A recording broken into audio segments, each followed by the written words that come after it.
been better. Yeah? It's been a great day. Ready to go? Absolutely. It's been a long time. I haven't played in a while, but I think I'll be all right. You look good. Trying to, man. Trying to look as good as you, man. 255. Have a good one. Stay healthy. Yes, sir, man. Got it. All right. Thanks, Osh. Well, good news for the New York Giants. O.C. Umenyiora is back. But also got some bad news. Justin Tuck is out. And with Justin Tuck out, that defensive line for the Giants needs to go and find a way to bring some pressure up into the face of Kevin Kolb, who has been struggling with learning this new offense. If they can go and bring that pressure right up in his face, they could definitely force him into some bad decisions. All right, thanks very much, Goose. A look at early scores. Cowboys leading the Lions by 6. Eagles over the 49ers, 23-17, just over 5 minutes remaining. First win for the Kansas City Chiefs. Wild one in Chicago. Houston over Pittsburgh.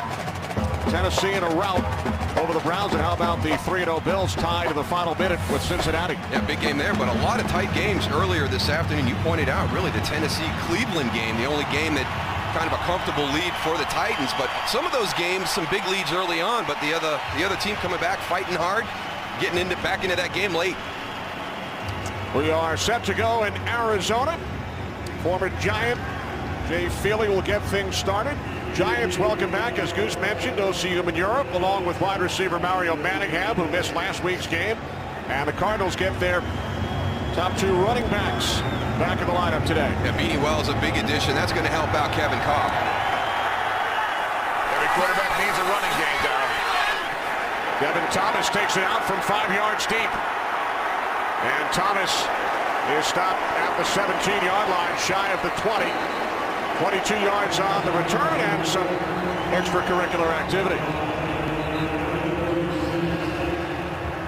So Eli Manning, coming off a terrific performance last Sunday, leads the Giants offense onto the field. Just a great performance by Eli Manning last week, and we touched on it at the beginning of that game. You know, the fact that he kind of had to pick this offense up and put it on his shoulders. Victor Cruz, a breakout afternoon, but I got to give Kevin Gilbride a lot of credit. He called a great game, had some great play designs against that Eagle defense.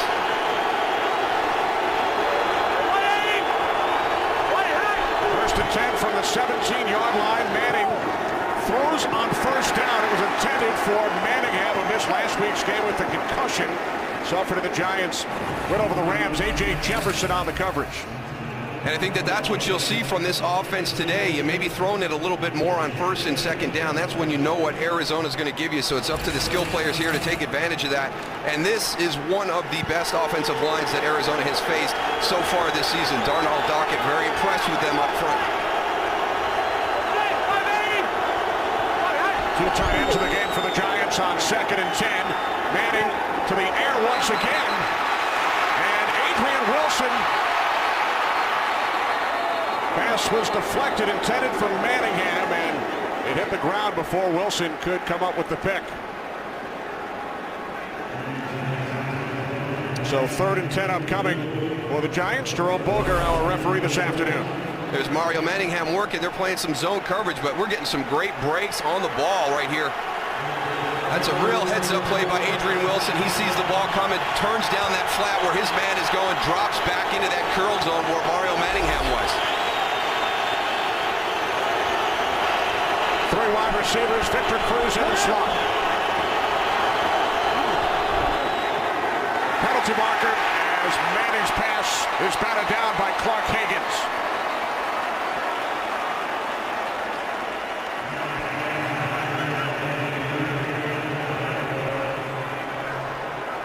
Prior to the snap, false start, offense, number 88, 5-yard penalty, replay 3rd down. We talked about this being an emotional game at the top, Kenny, and the Arizona Cardinals have taken this field with a ton of emotion right now, and the Giants struggling to match that. Well, they are flying around down there on the field. That secondary is fired up.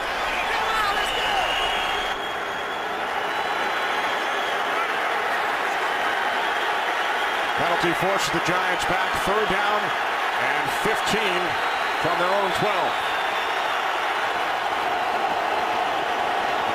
Great job by Clark Higgins getting his hands up on that last play. That's a way to deflect balls up on that defensive line. Let's see what they do here. Manning on 3rd and 15. Sets up the screen. Bradshaw loses the football. And the Cardinals have it. Higgins on the recovery. When you watch the Arizona Cardinals on tape, they are flying around to the football. This is great hustle from the backside by Calais Campbell, big number 93, pressuring the quarterback, recognizes screen, and then chases from behind. He's the one with the big hit that knocks that ball loose from Ahmad Bradshaw. You are absolutely right, Down. This defense was running around. Now let's see what this Giants defense can do.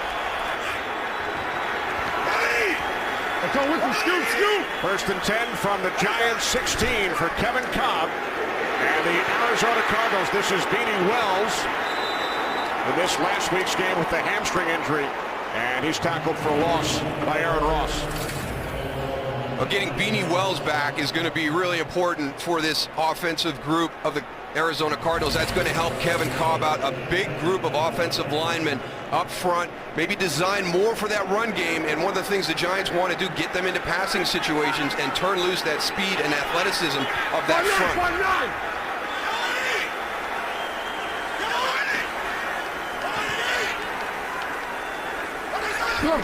2nd down and 11. Cobb over the middle to Fitzgerald.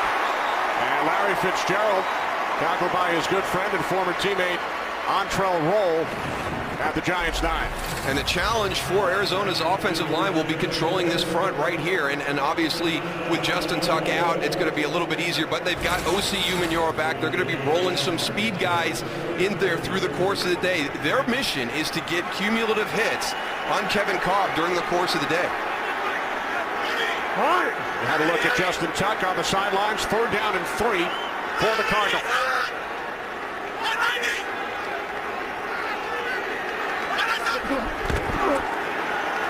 Cobb moving to his right. Under pressure from Jason Pierre-Paul. He throws it out of bounds. You heard Tony talk about Kevin Cobb still kind of learning this system. It's very different from what he played at in Philadelphia. And one of the things in Philadelphia you could do was get out on the edge and make some plays. He's got to learn to stay in the pocket. I don't think that there was enough pressure on that rush right there to flush Kevin Cobb out to the right. He's got to get more comfortable staying in there and delivering the ball on time. So here's the ex-Giant, Jay Feely, who has missed 3 of his 4 field goal opportunities this season. A 27-yard attempt from the left hash. Dave Zastino is the holder. And Feely's kick is straight through. So the Cardinals capitalize following the Giants' turnover. The fumble by Ahmad Bradshaw.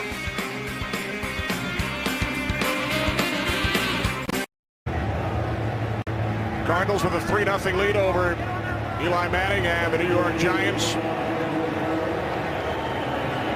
Cardinals capitalizing following the Ahmad Bradshaw fumble. Jay Feely, 27-yard field goal. And now Feely kicks off to Devin Thomas. Thomas finally scoots it up and is down at the 12. So again, Thomas decides to take it out, does not take a knee. Tackle number 17 on the opening kickoff. And now the 12-yard line. Looks like you're having a lot of fun down here on the field, Darryl. A lot of pushing going on with this special teams, balls on the ground. Looks like Arizona Cardinals came to play.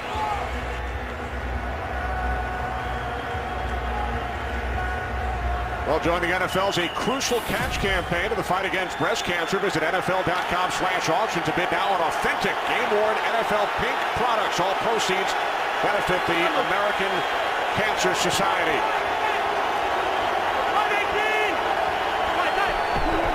First and 10 from the 12-yard line for the Giants as Bradshaw takes it up the middle.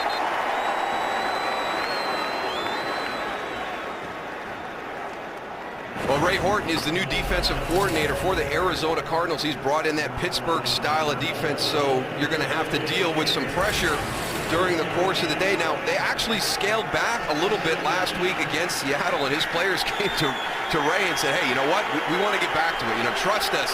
You know, we're going to be able to run your scheme the way you want. So they've got some more blitzes put in there for you this afternoon, Tony.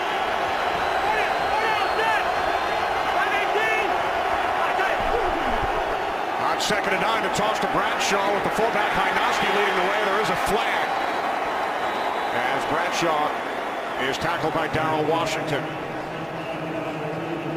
Now, one of the differences you will see from Arizona than what you see with Pittsburgh Illegal is formation, offense.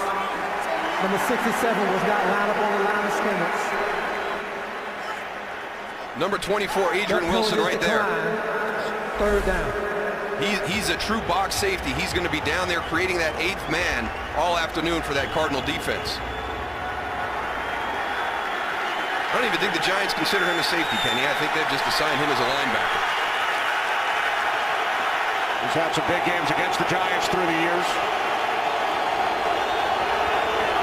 3rd down and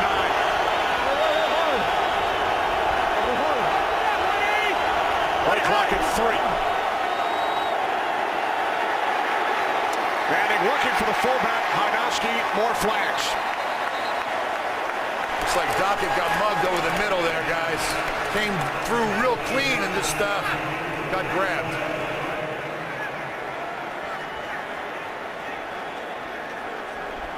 Holding, offense, number 76 and number 66. That penalty is declined. 4th down. Take a look right here, number 90, Darnell Dockett coming through the line of scrimmage. Now when he goes, you got to let go of that jersey right there. If you're going to hold on to that, you got 2 officials right behind you. Chris Nee's got to let it go. 3rd penalty, Goose, called on the Giants offensive line. And we have not yet played 3.5 minutes.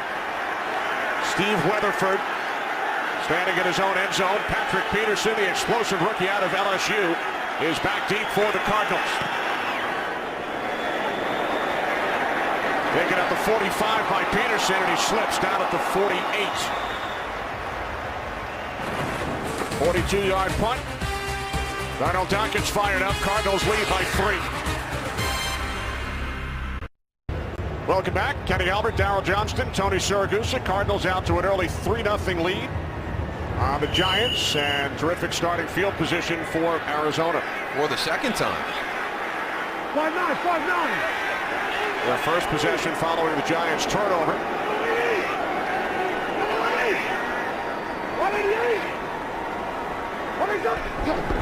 From the 48-yard line on 1st down, the slant to Larry Fitzgerald. We mentioned it is National Breast Cancer Awareness Month. Larry lost his mother Carol to breast cancer in 2003. He is a huge supporter, and this month will donate $1,000 for every catch. He has 2 so far today, and $10,000 for every touchdown. One of the real class acts in the NFL today, and always a pleasure to have the opportunity to sit down and talk to Larry Fitzgerald. He told us it is a cause that is near and dear to my heart. On 2nd and 5, Beanie Wells to the Giants 44. Wells now the starter. Tim Hightower, a Washington Redskin. Beanie missed last week's game, the loss to Seattle due to a hamstring injury. And I think it's going to benefit Beanie Wells to be just that featured back as opposed to sharing time with Tim Hightower like he did last year. He seems to me, when you watch him, to be that runner who's going to get stronger as the game goes on. You give him more carries, he gets into a rhythm, gets into a flow. When he's in and out of the lineup, I don't think he's as effective. Throw down at 2. Cardinals must get to the 42. And they do, as the catch is made by Early Doucette, who has had great success on 3rd downs this year. In fact, he leads the league in receiving yards on 3rd down over the first 3 weeks. And they're starting to build a little bit of chemistry. We've talked about, and you're always going to be worried about Larry Fitzgerald, so you use that to your advantage. You get people to look at him. That frees you up on the outside. And what you see on tape, and the Giants are well aware of this, it seems that Kevin Cobb is actually maybe more comfortable with Early Doucette than any of the guys right now. Cardinals empty the backfield. 1st and 10 from the Giants 32. Cobb moving to his right. Chased by Kiwanuka. And he's out of bounds at the 30-yard line. We talked about how this is different than what Philadelphia does. I just want you to watch the depth of these receivers once they get to the end of their routes. They're all going to be about 5 yards down the field. Now, this is completely different. Stop it right there. Look at the depth of everybody here. Nobody's really pushing it deep. Now, in Philadelphia, you sent everybody deep, and then you had a shallow route built in as your escape if everything was covered down the field. That's one of the adjustments for Kevin Kolb in this system. He's got to learn to get that ball out a little bit quicker. It's more timing-based. Off the play fake on 2nd and 8. Pressure from Linval Joseph, and Cobb finds his man for a first down. It's LaRod Stevens-Howling, who missed the last 2 games with a hand injury. But this is one of the things that Kevin's going to bring to the quarterback position, the ability to extend the play and be able to move around. He's very mobile in the pocket. Everybody's covered. He's moving to his right. Good adjustment by L. Stevens-Howling and Andre Roberts, too. Noticing your quarterback is in trouble. He's sliding right. Everybody stops and adjusts. Gain of 10 with Justin Tuck on the sidelines. Cobb has completed 4 of his first 5 pass attempts. The give to Wells, running left. And he's down at the Giants' 17, a gain of 4. Now that's the 3rd or 4th guy we've seen slip down here on the field so far. This isn't, natural grass that they're playing on. It's really in good shape. It's not wet or anything. I don't know why these guys are sliding, but they are. Wonder if it's a firm track, Goose, and the cleats aren't getting in there deep enough, sinking into that sod deep enough. And the roof is closed. Temperatures in the 90s all week here in the Valley of the Sun. 2nd down and 6.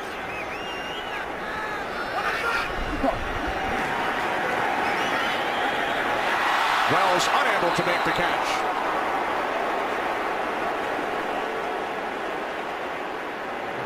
That's unfortunate right there. A nice opportunity. They had a good play called into this. There's a blitz coming in. You see Antrell roll in there, pressuring the quarterback on the backfield. If you can get one hand on it, you can get 2 hands on it. Don't assume you're going to make that catch. Get 2 hands on it, lock your eyes on it, make the catch first. He's lucky there wasn't somebody on him quicker that would have got that as an interception right there. Bring it in. 5-9, 5-9. Alert, Levi, alert.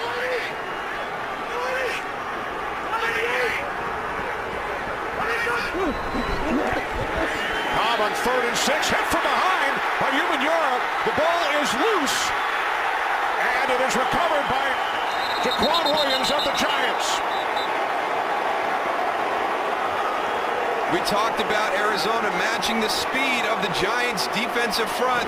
O.C. Umenyiora beats Levi Brown right off the snap, around the horn for the sack fumble.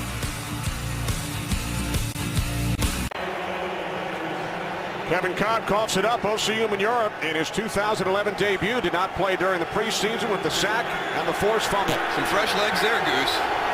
Absolutely. Now Manning on 1st down. Pass is caught and taken out to the 16-yard line by DJ Ware. Watch this first step. I mean, he just beats him immediately. Now, Beanie Wells slides inside. He has to realize that Levi Brown is going up against one of the best speed rushers in the NFL. If your guy's not coming in protection, then you should release to the outside. Give O.C. Umenyiora a little shoulder as you go by that little chip block. That's going to help Levi Brown out a ton. You hit it right on the head there, Darryl, with him coming off the ball. He was off the ball before anybody. Giants send in Stacey Andrews as an extra blocker. The toss to Brandon Jacobs. And Jacobs gains 2 up to the 18-yard line. Paris Lennon the tackle. So 3rd down and 6 coming up for the Giants. And this is where the Giants are going to need to run the ball. They're going to need to get onto the edges. The guys up front in this Arizona defense, Clay Campbell, 6'8", 300. Dan Williams, the nose tackle, 6'3", 327. His backup is David Carter, 6'5", 300. Darnell Dockett's the smallest at 6'4", 290. They are big up front. It's going to be tough running between the tackles. 3 wide receivers set, 3rd down and 6. Manning fires and the catch is made for a first down by Hakeem Nicks out to the 26-yard line. Now watch Eli Manning in the pocket. We talked about Kevin Kolb maybe getting out of there too soon. Watch how Eli hangs in here. It's only 4 guys coming, but the pocket's starting to collapse. Step up, slide right in the face of everything. You deliver that pass for the first down. Nice job by Eli.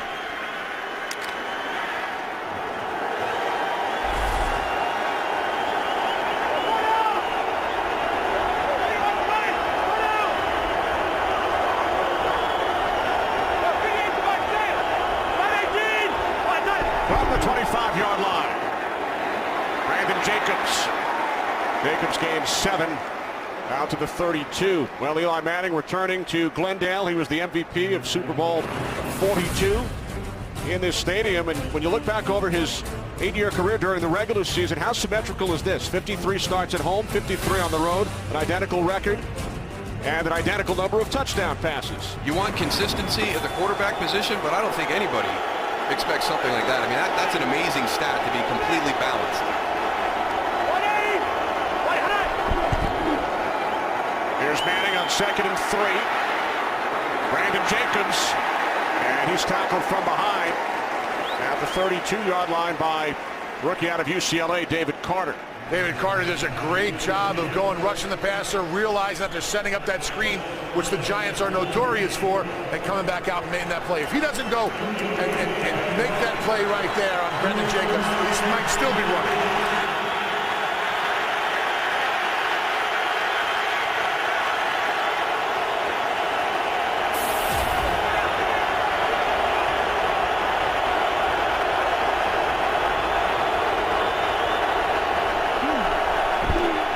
Inside handoff to Bradshaw on 3rd down, and Bradshaw picks up the first. He needed 3, and he gains 5.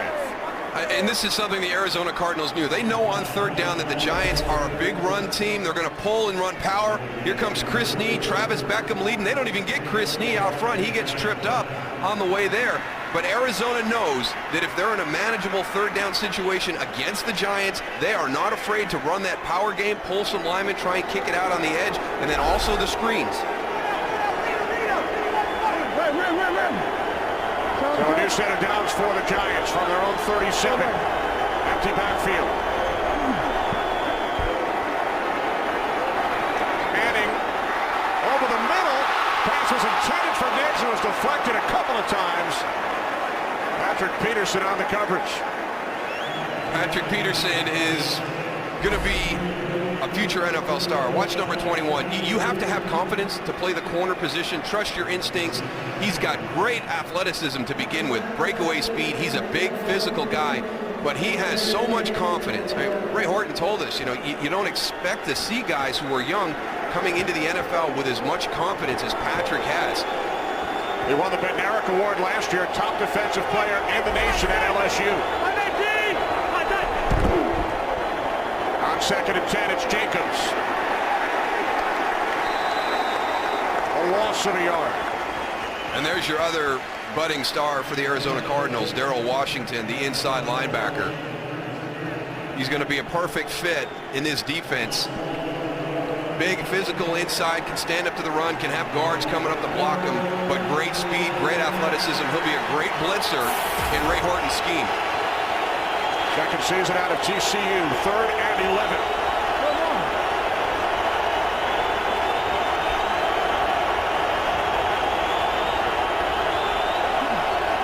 Giants must get to the 47. Manning throws, and Nix blanketed by Patrick Peterson. He's going to be good. And I think that makes him more special is what he's getting to do right now, go back and field punch. You see right there, just the jump jam. I mean, very physical with Hakeem Nicks.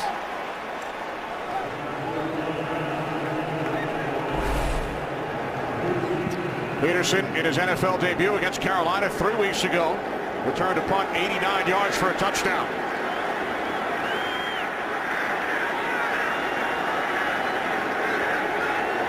Weatherford punting from his own 33-yard line.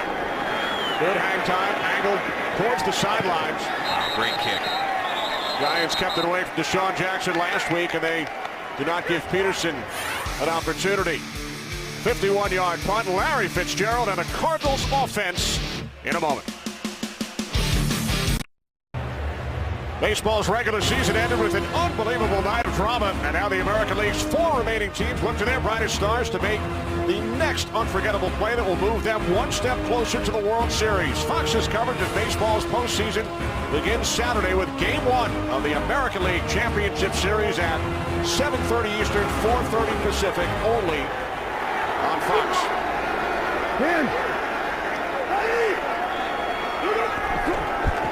Cardinals will start from their own 12-yard line following the 51-yard punt, and Wells, hard to bring down, takes it all the way to the 19, a gain of 7. Defensive coordinator Perry Fuel for the Giants was not happy with how his team tackled last week, and it was a different kind of runner. That was LaShawn McCoy, very shifty, one of the best, and Tony said last week, if not the best running back in the NFL in his opinion. Today it's a different guy. Beanie's going to be more downhill, more physical, just a one-cut guy, and he's going to start hitting it north and south.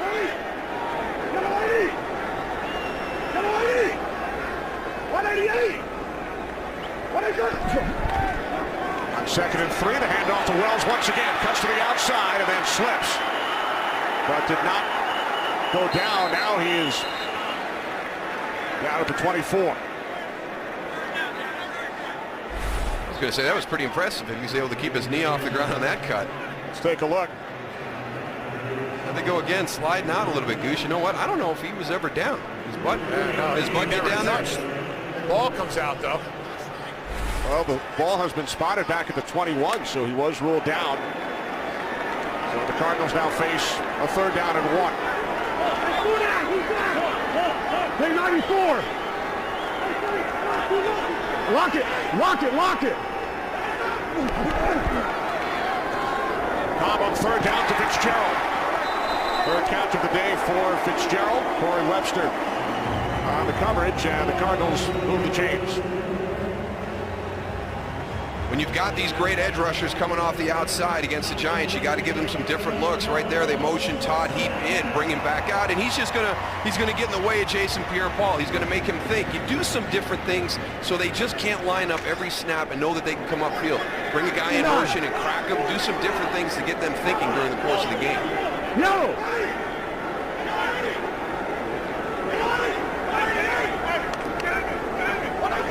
1st and 10 from the 29-yard line. Inside handoff to Wells. And Wells gains 7. Now to the 36. As time winds down in this first quarter, each team committing a turnover.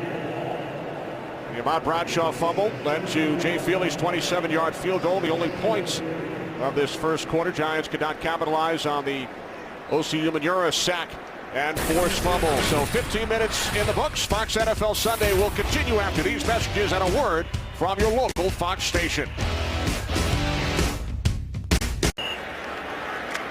Arizona Cardinals with a record of 1-2, leading the 2-1 Giants 3-0 as we start the second quarter. Justin Tuck on the sideline. 2nd down and 3 for the Cardinals from their own 36-yard line.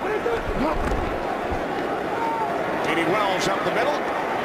Out across the 40 to the 41 for an Arizona first down. Some tremendous games earlier, Darryl. Oh, Devin Hester continues to do it. I mean, just an unbelievable returner, big thing there. And you've got him matched up with Cam Newton. 374. Again, Cam Newton is just, he is completely blown away my expectations as the rookie quarterback coming in. And the Dallas Cowboys, boy, they were up 27-3 at one point, and Tony Romo just tore it up in the first half, had a real tough second half, 14 points in interception returns for that Detroit defense getting back in the game. From the 41-yard line, Cobb steps up and fires off the hand of Fitzgerald. Time for a game break as we head to Los Angeles. Here's Kurt Menefee. Kurt. Well, how about those Detroit Lions? They came back from 27-3 down in the 3rd quarter to beat the Cowboys. Calvin Johnson's 2nd touchdown of the game with a minute and a half to go. Won it 34-30. Lions unbeaten at 4-0. Kenny Moose and Goose. Incredible. Thanks, Kurt. That's 2 weeks when I came back from a big deficit last week. Good. You get in that situation, you can't have Calvin Johnson out there one-on-one. He's already got a height advantage over Terrence Newman. I got it. I'm going. 2nd down and 10. Here's Beanie Wells. Chris Canty on the tackle from behind. Calvin Johnson, one of the guys who Larry Fitzgerald spends a lot of time watching film of both Calvin Johnson and Andre Johnson of the Houston Texans. It was very interesting when he told us. You know, I want to see how these guys are defended. I want to see what the offensive coaches are doing to try and get them open, because it's kind of similar to what Larry is. I mean, you come in here against Arizona and you want to take away Larry Fitzgerald. When you play Detroit, you're going to do everything you can to stop Calvin Johnson. When you're against Houston, you're going to do everything you can not to let Andre Johnson beat you. So he studies them to see how they handle those situations. Empty backfield, 3rd down and 6. Cobb's pass is caught by early Doucette. It's his second catch on third down today and his second first down. And then just that timing right now, very efficient with Kevin Cobb. He's going to come back, and again, you put Larry Fitzgerald out there, get everybody focused on him. Little whip route, go to the inside, break back to the outside. Brian Williams waiting on that crossing route, can't get back outside in coverage, but that ball came out on time. So the Cardinals cross midfield, 1st and 10 from the Giants' 45. Cobb has hit on 6 of his first 9. 188. Off the play fake. Cobb chased by Boley and Umanura. And he throws it away, and there is a flag after Cobb took a late hit.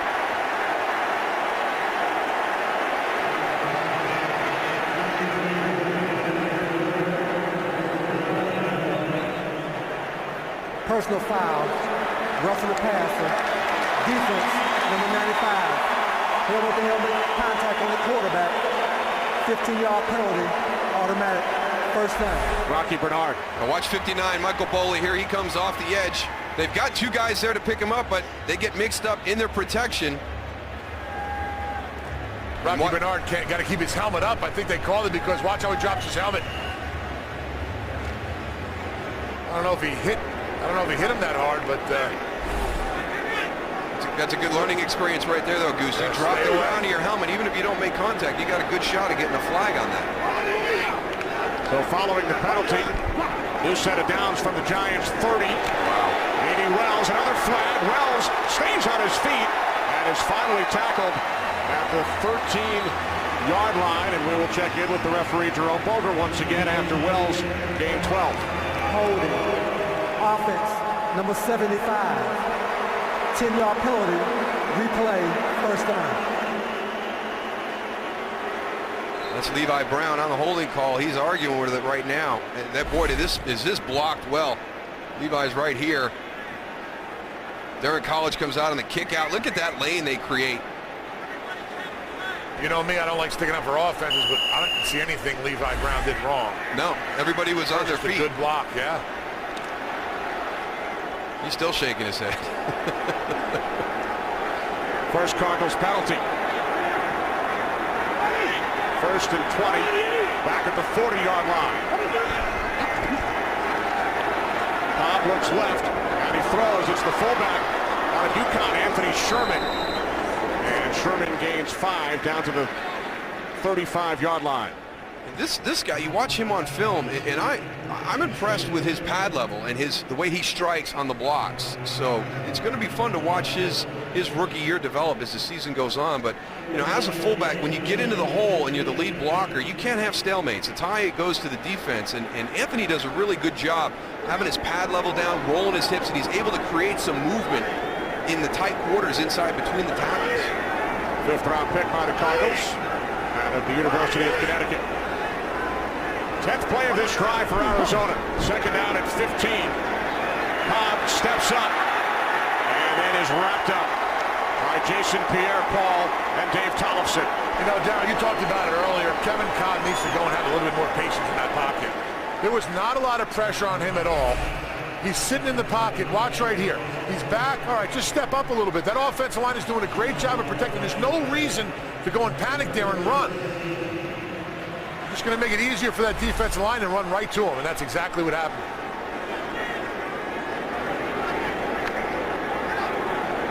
Second sack for the Giants today, now 3rd down and 17. I got 94, 3 down.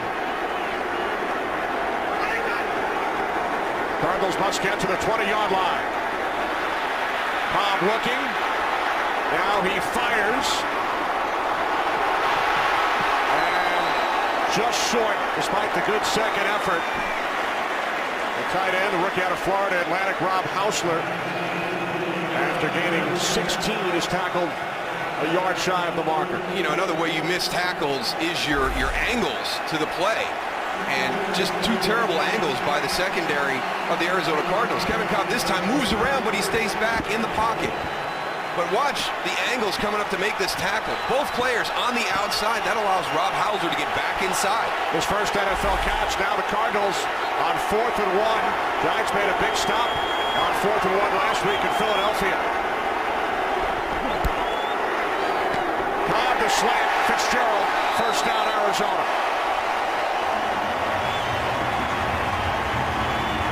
Well, you see the poor angles by the two defenders for the Giants on that previous play allows Arizona to think about going for this 4th and 1. And let me tell you what, if you play off of Larry Fitzgerald and give him space, he's going to beat you. Antrell Roll recognizes it. Ex-teammate tries to slide over and close that area. Great body position by Larry Fitzgerald. From the 17-yard line on first down, Beanie Wells inside the 10. Down to the Giants' 8-yard line. Greg Jones finally made the tackle. Well, they found something on the left side of this offensive line. That's the second time we've seen this play hit for some big yards. Keep an eye on College right here. Darren College does a great job of pulling outside to the left-hand side. See him right here, the big man? Comes out. It's not easy. Wells does a great job of following him to the outside and get some good yardage on that play.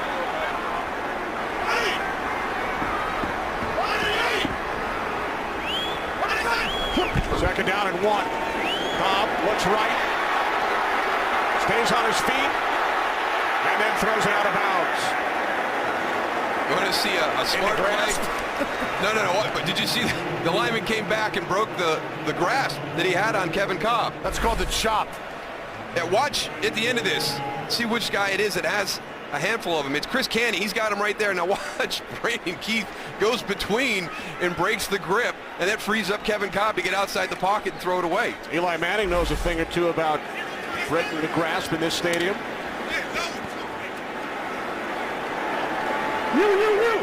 This will be the 15th play of the drive for the Cardinals. Third down and 1.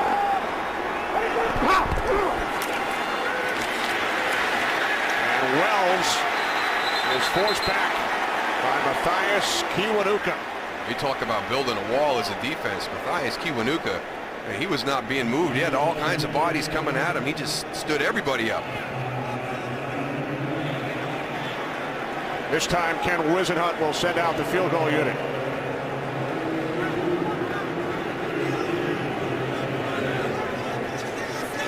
Third trip inside the red zone for the Cardinals. Held to a field goal. He turned it over on the Umanura sack of Cobb, and now another field goal attempt from 27 yards out from the left hash. Fielding hit from 27 earlier. And the former New York Giant extends the Arizona lead to 6-0.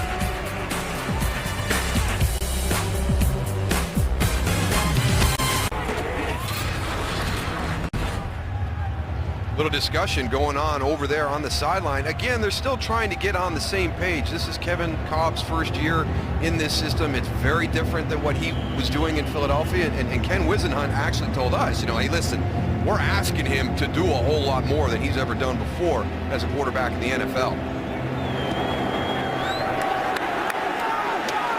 Phillies kickoff taken out once again by Thomas. His first time across the 20. And he plows into Fielding out to the 31-yard line. So good field position for Eli Manning and the New York Giants. Best starting field position of the day for the Giants. Their own 31-yard line. Giants only 32 yards on offense, 2 first downs. Their first 3 drives, a turnover and 2 punts. Manning on first down. This is Victor Cruz, one of the heroes last week, and he breaks another tackle, as we saw him do a couple of times against Philadelphia when he scored 2 touchdowns.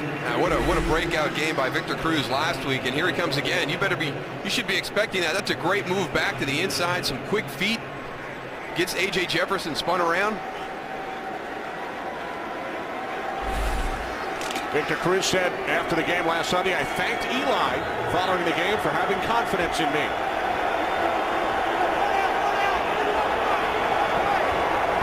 Cruz gained 13. Now he goes in motion. From the 44-yard line, the handoff to number 44, Ahmad Bradshaw. And he's bottled up after a gain of just 1 by Darrell Washington. Well, you saw the opening kickoff, and take a look at Jay Feely right here, number 3. Pow! You know, Jay was mixing it up a little bit earlier, like when the Giants were on the field, and I'll tell you what, he didn't look like much of a tackler out there, Darryl. He might have hit Devin Thomas with his foot when he was falling back. He got him down, though. The Phillies spent the 05 and 06 seasons with the Giants. Now second down and 9. Manning to Bradshaw out of the backfield. He's across midfield. Giants into Cardinals territory for the first time today.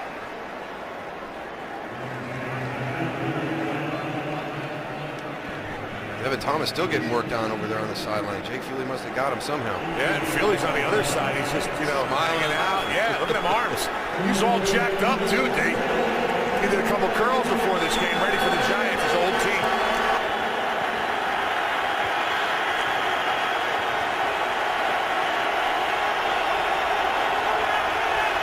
Third down and 1 for the Giants.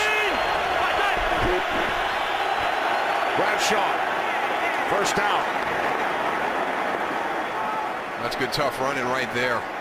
He keeps them legs moving and just drives the pile, and Drake pops out right through it. That's the most important thing where you're a third and short runner is just trust everything up front. You don't have a lot of time to make any moves. You've got to stay north and south, get your head down. Patrick Peterson try and squeeze that corner. If he stays up on his feet and doesn't go down and try and take Henry Hynoski out, then you squeeze that hole down in a little bit more and put some more pressure on him on Bradshaw to turn it up even sooner.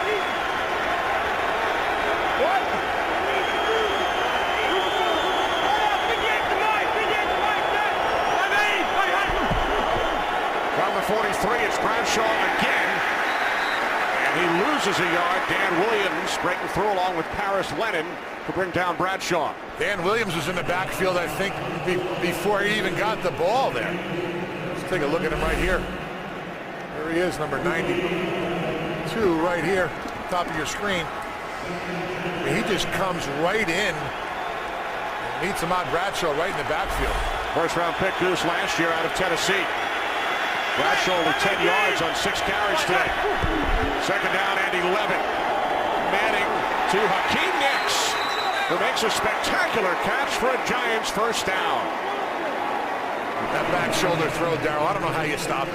I don't either. And when you have some chemistry built between a quarterback and a wide receiver, and we see it all across the NFL, and I agree with you, Tony. I just don't know what you do. A.J. Jefferson is in good position, but when you have that ability and that timing between a quarterback and a wide receiver, it's just so hard to defend. 14-yard reception, third catch for Nicks. From the Arizona 30. Manning looking for Nicks once again, and this time it is broken up by Jefferson. Don't want to go to the well too often, though. Jefferson did a nice job of getting his head back around and punching that pocket to get the ball out. Tell you what, learned a little something on the play before and came back and knew they might try it again and did a great job on that play. It's one of the most important things, Tony, is to be able to get that head around, and for the rest of the defense to be able to communicate and yell ball when that ball comes off of Eli's hand, so you can get your head around and try and find it. Well, I know it sets you up a little bit for that double move sometimes. Second and 10. Quick out to Nicks. And Nicks broke a couple of tackles. Remained in bounds and picks up a Giants first down at the Cardinals 18. The tackling has still not improved yet, you know, across the league. I mean, you've got Hakeem Nicks out there, come to balance. I mean, that's poor on two guys. And Clark Higgins is throwing a little bit too soon. And he just stops his feet right here. Watch his feet. He just stops. Instead of going and running through the receiver right there to make a tackle, you got to know that your help is back to the inside. Worst comes to worst, go for that outside shoulder and make him come back inside while your help is. From the Arizona 18, here's Bradshaw. Bradshaw gains 5 down to the 13. This is the Giants' first trip into the red zone today. Incredibly, in their win last week, they scored 29 points. They only ran 3 plays from inside what Tom Coughlin refers to as the green zone, the money zone, because 3 of their 4 touchdowns came from outside the 20. Yeah, they were very explosive last week against the Philadelphia Eagles. Some great play design by Kevin Gilbride. Brandon Jacobs had a big touchdown catch. Victor Cruz, a great individual effort. You guys were both very impressed with Gilbride's calls last week? I thought it was outstanding. You know, a limited roster at the wide receiver position, and he didn't get concerned. He played aggressive football and went after Philadelphia. Andrews in as an extra blocker. Second down and 5. Here's Bradshaw inside the 10, the 5, touchdown.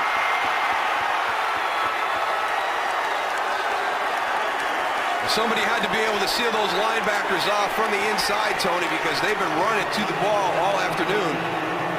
But that was as well a block play as we've seen from this Giant run game in a while. Just a helmet on a helmet. Just had nobody coming from inside out. Stacey Andrews does a great job of getting that reach block to give him on Bradshaw the corner. A.J. Jefferson's got to come up and force that a little bit more. He gave himself up a little bit too easily. Lawrence Tynes adds the extra point.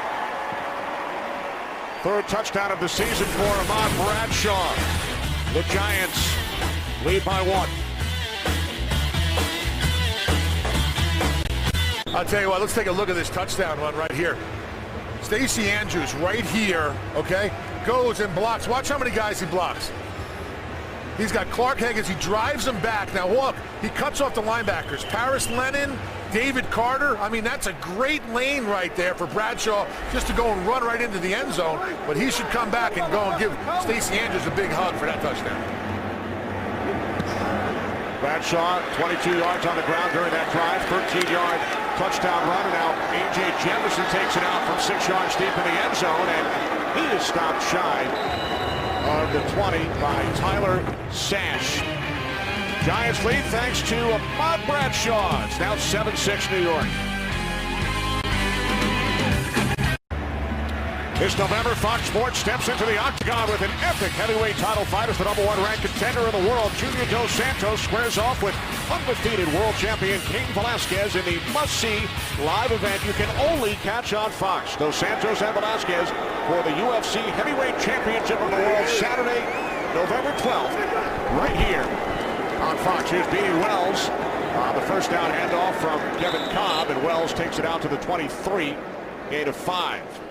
Well, that was a great response by that Giant offense to get down there and take the lead right now. The Arizona Cardinals have wasted some opportunities here in the first half. Have been down in that red zone several times and only got 6 points out of it. And now all of a sudden there's Kevin Gilbride sitting down on the sideline at 7-6. After they kind of came out a little bit flat, took them a while to get going and match that emotion of the Cardinals. 3 red zone trips for Arizona. 2 field goals, 1 turnover. Second down and 5. Cobb under pressure from Canty. There is a flag as Cobb throws it out of bounds. Darren College even got a little bit of help from his running back on this one. Holding. Offense. Number 71. 10-yard penalty. Replay. Second down. Now he gets a little bit of a chip to try and get back onto Chris Canty, but he's never able to. You watch 71 as he kicks out. There's Chris Canty. There's a little bit of help right there. Now you got to move your feet. You got to get in front of him. He's never able to adjust back in front of him. And Chris Canty just keeps working up the field.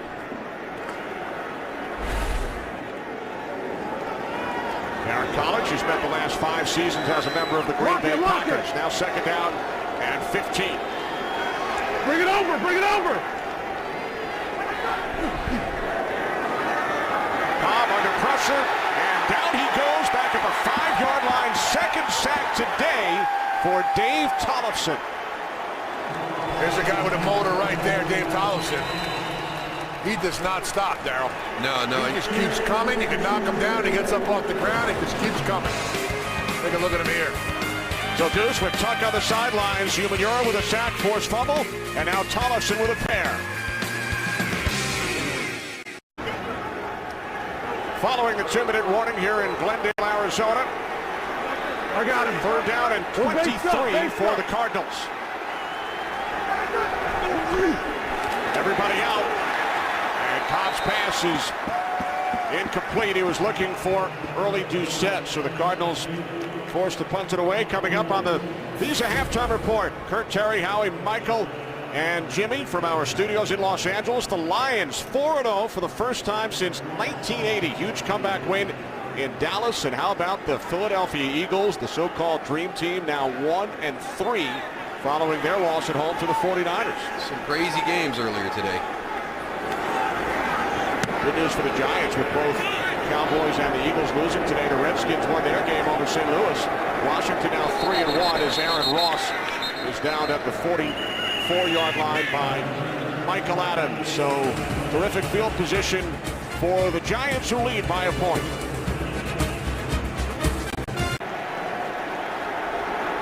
Giants with all three of their timeouts, a minute 49 remaining, second quarter. Giants lead the Cardinals 7-6. Here's Ahmad Bradshaw, who has the Giants touchdown, takes it out to the 48-yard line. Gain of 3. Just an ebb and flow here in this first half. Arizona came out with lots of opportunities early in the game, not able to take advantage of it. Giants kind of weather that storm. They've got an opportunity to add to their lead here in this 2-minute situation. Second down and 7. Manning looking for Hakeem Nicks. 3rd and 7 upcoming for the Giants. Got to make that throw. That's one that you'd expect Eli and Hakeem to be able to connect on. Nicks has 4 catches today. Bradshaw, the Giants' leading rusher. Manning 9 of 15.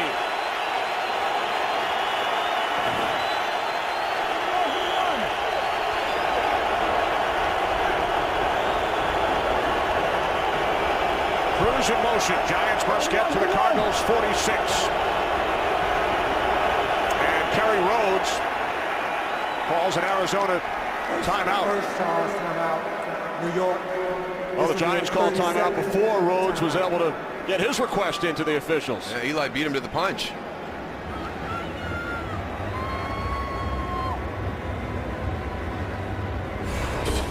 Well, tomorrow night, the new season of House begins with television's most brilliant doctor in lockup for his biggest mistake. But will hard times turn House around? Don't miss an unforgettable season premiere event. House, tomorrow night at 8, 7 Central on Fox.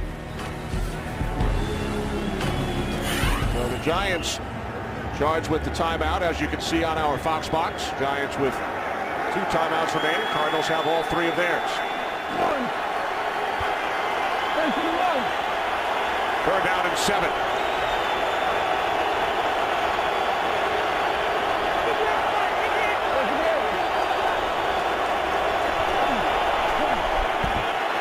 Good block by Bradshaw, allowing Manning to throw, but it's well over the head of Victor Cruz. Better than a good block, a great block. And a lot of times when we talk about running backs, we just think about them as rushers and receivers out of the backfield.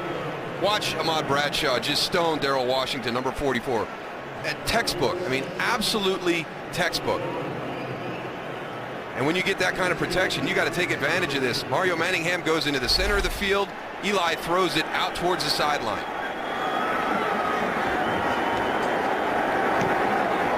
Weatherford punting as we approach 1 minute remaining. Peterson lets it go, and it makes the Cardinals bounce into the end zone. So Arizona with 68 seconds on the clock and 3 timeouts will start from their own 20. It's been a bizarre first half. Calais Campbell on the big hit on Ahmad Bradshaw gives great field position to Arizona. Then the next time they're driving, the Giants do the same. OCU Manura with the fumble there forces Kevin Cobb to put that ball on the turf.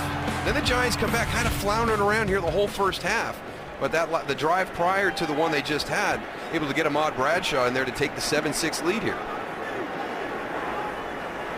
So now Kevin Cobb and the Cardinals go to work from their own 20-yard line with all 3 timeouts. 3 wide receivers set.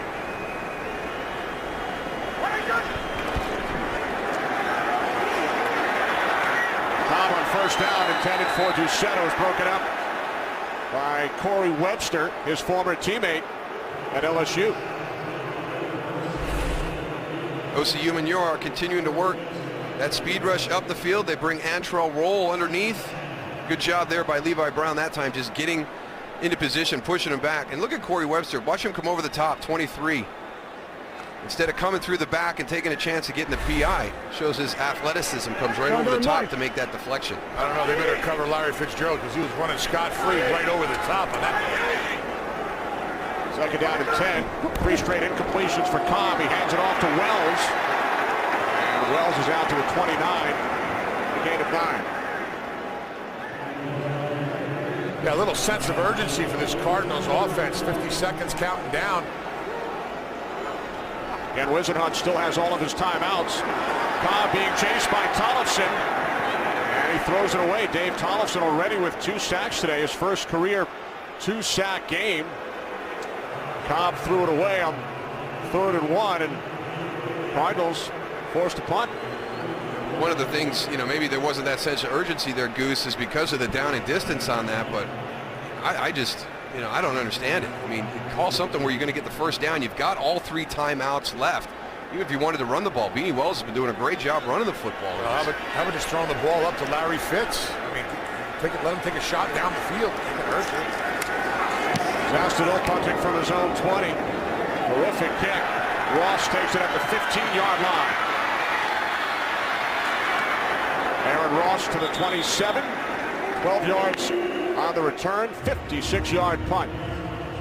Well, we talked about it in the open about the pressure that this Giants defense needs to come. You see OCU Manure getting in there. Dave Tollefson going and getting 2 sacks today. They are bringing the pressure right up in Cobb's face also, making him scramble to the outside. He's not setting his feet, and he's not being able to throw the ball downfield. That's why the Giants right now are winning 7-6. And the Giants, Goose, with 2 timeouts, 29 seconds remaining. Start from their own 27.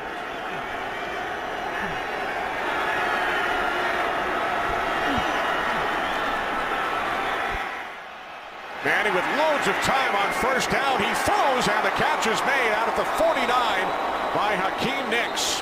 22-yard pass play. Giants stop the clock. They use their second timeout with 20 seconds remaining. Tell you what, the protection of that offensive line of the New York Giants. Eli Manning, he just sits there. 1,000, 2,000, 3,000, 4,000. I mean, he has all day to go and find a receiver. He's scanning the whole backfield right there and winds up finding Cruz. I mean, Nicks. 5th reception for Nicks today, Goose. Giants need to go about 15, 18 more yards to get into field goal range for times. They have 1 timeout remaining.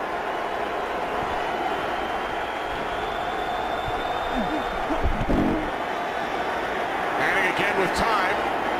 To the outside, and the catch is made by Cruz. Now there is a flag back at the 47-yard line. Cruz takes it down to the 25, a 26-yard pass play. One of the Giants saying it's on Arizona. Here's Victor Cruz right here. He just gets Personal lost. Foul, grabbing the face mask. Defense, number 55. Half the distance to the goal. Automatic first down. It's a face mask on Joey Porter. What a crazy change of events right here. The Cardinals sitting in 3rd and short in a 2-minute situation. Have it incomplete, kick it to the Giants, and here they come right down the field again. We're thinking maybe an opportunity to get a field goal, but now they're knocking on the door for a touchdown. A 26-yard reception by Cruz, and then tack on 15 more due to the face mask on Porter. After the 22-yarder to Nicks. I mean, just 2 huge pass plays and a big penalty. Well, 26 yards and then half the distance. Here's Manning on first down. Giants still with a timeout to the end zone. Good coverage by Peterson on Hakeem Nicks. One of the things you'll see with Patrick Peterson is he's got the ability to have his eyes on the receiver and then back to the quarterback. Look at how he gets his head around right there. He is wise beyond his years right now at the cornerback position.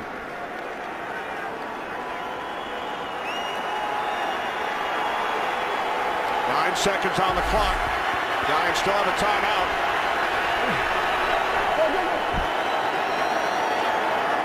Off the hands of Bradshaw. 5 seconds remaining. And now Tom Coughlin will send out Lawrence Tynes and the field goal unit.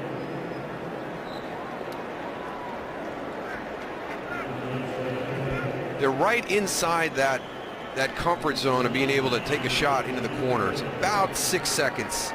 So at 5, if anything happens, you get a bad snap, bobbled snap, anything where it's delayed, you're right on that verge of trying to squeeze one more play in, but then forfeiting the opportunity to to kick the field goal. So I like the decision here by Tom Coughlin. It also helps those defensive backs knowing that ball's going to come out faster. You can play a little tighter. Uh-oh. Flags as Tynes connects from 30 yards out. Lawrence Tynes looks like he's hit or hurt.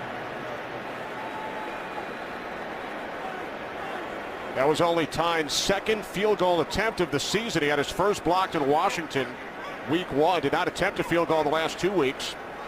There are 2 fouls on the play. Offside, defense, number 21. That penalty is declined. Personal foul, roughing the kicker. Defense, number 21. Half the distance of the goal, automatic, first down. And this is the big dilemma right now. Do you take points off the board? Interesting to see what the Giants are going to do. So Patrick Peterson first, he's offsides. And then second, makes contact with Lawrence Tynes. At least Lawrence didn't have his foot planted. The best thing about this right now is watch. He's kind of elevated with his foot up. His legs come out from underneath him. So when Patrick Peterson makes contact, he didn't have anything in the ground where he could have got hurt, and he knows right there. Because you've got a block point. When you're one of these guys that come off the edge, you've got a block point, and he knew right there he exceeded it. It's Tom Quinn, special teams coach, on the left.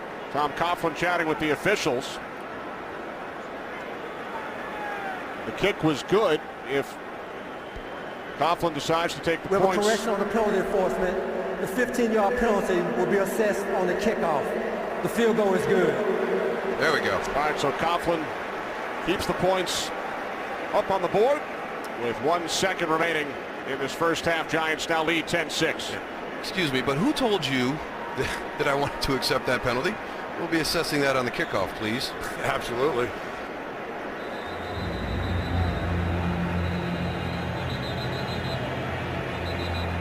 So the Giants will kick off with 1 second on the clock. Visa halftime report is coming up with Kurt, Terry, Howie, Michael, and Jimmy.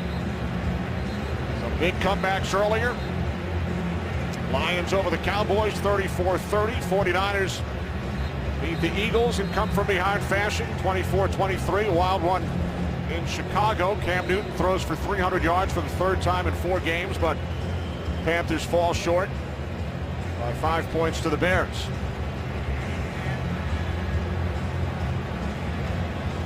Here in Glendale, Giants leading the Cardinals 10-6.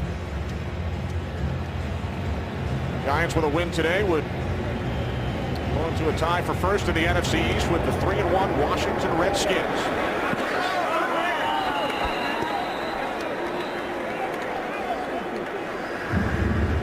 I think he was trying to kick it into your little field booth down there, Goose. He's trying to damage your equipment. I'm surprised they didn't go, and You didn't turn your back, did you? You were precting it, right? I was over near the goalpost. Good thing.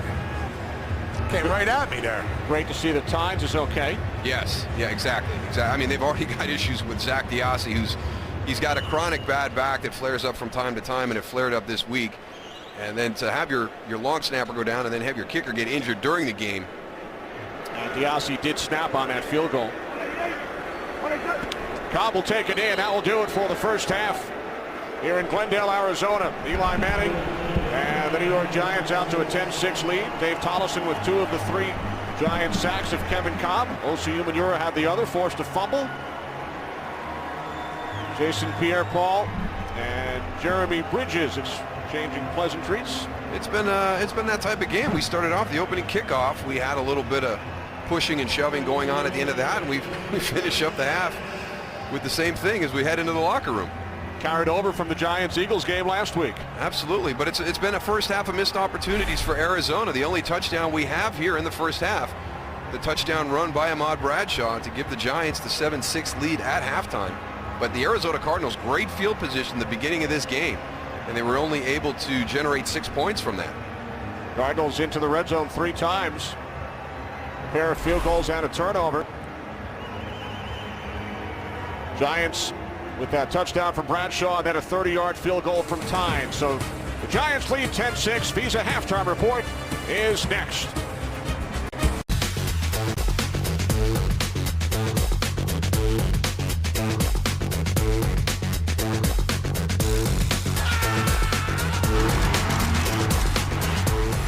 We get set for the second half here in Glendale, Arizona. Giants lead the Cardinals 10-6. As the Giants look to win their third in a row, Cardinals have lost their last two. Follow your favorite team all season long. Go to itunes.com/NFL. So Lawrence Tynes looks to be all right.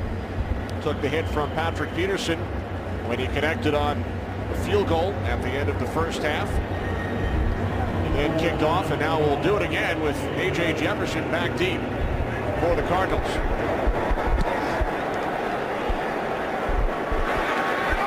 Taken 2 yards deep by Jefferson. Jefferson out to the 27-yard line, 29 yards on the return.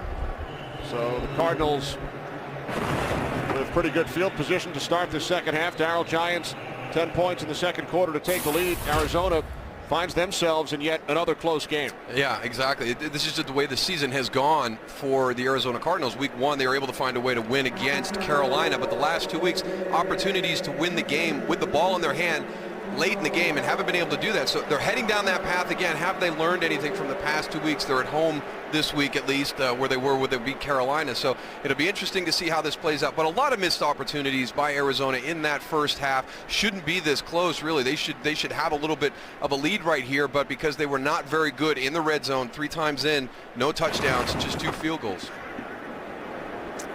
And a turnover as well. Cardinals were flagged for delay. So penalty marked off, and Arizona will start from their own 22-yard line. Beanie Wells, 12 carries, 54 yards in the first half. As Wells on first down, out to the 25. Ball came loose. Question is, was Wells down? Andre Roberts on the recovery. I did not hear a whistle, and you can tell by the spot of the ball it was at the recovery, so it looks like that was a live ball. And the Cardinals will actually gain 2 yards thanks to the fumble. Take a look at the end of the run right here.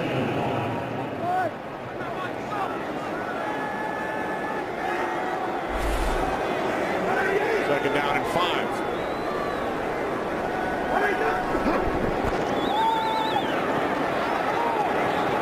Over the middle to Fitzgerald. The Cardinals first down out to the 34-yard line. 5th catch of the game for Larry Fitzgerald.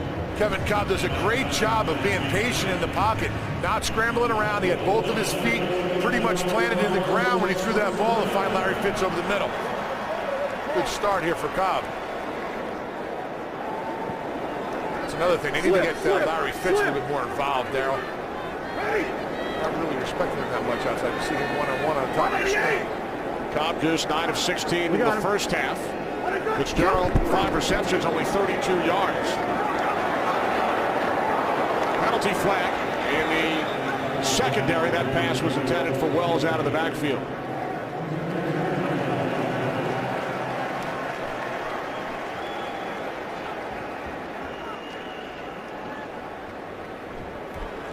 Holding. Defense, number 31. 5-yard penalty, automatic, first down. Aaron Ross, who had 2 interceptions in Philadelphia last week.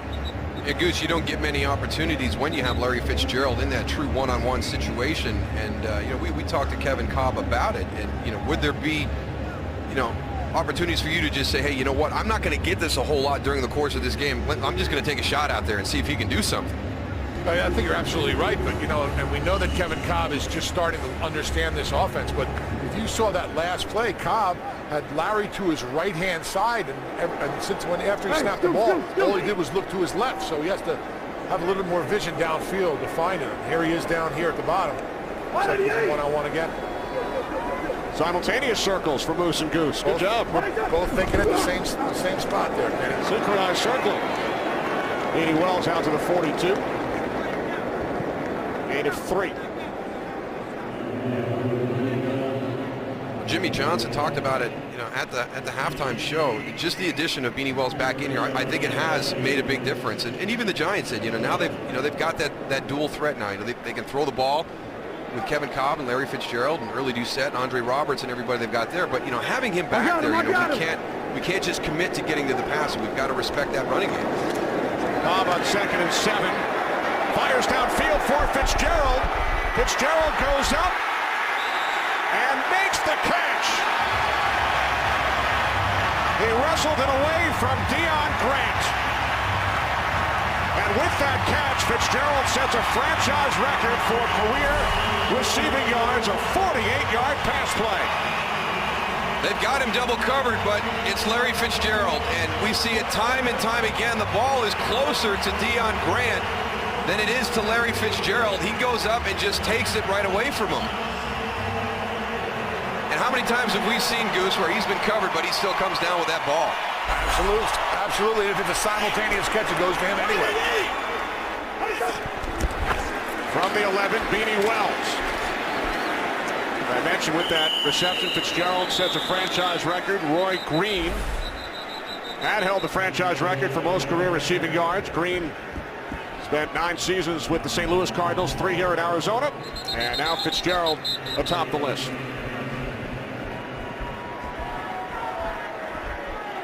Let's take a look at this at the very end and see if he was able to maintain possession all the way through. Now he's going to take it from Deion Grant. Yeah, he's got it, and Deion Grant and punches it so it almost touches the turf, but Larry had that one. Rocky Bernard, the injured Giant. Larry Fitzgerald, 6 catches today. That means $6,000 to breast cancer awareness and a new franchise record. And I think that's one of the things that Kevin Cobb will discover. We saw it last week in Seattle, a similar situation. You throw it up to him in double coverage. He's either going to catch it or he's going to make it an incomplete.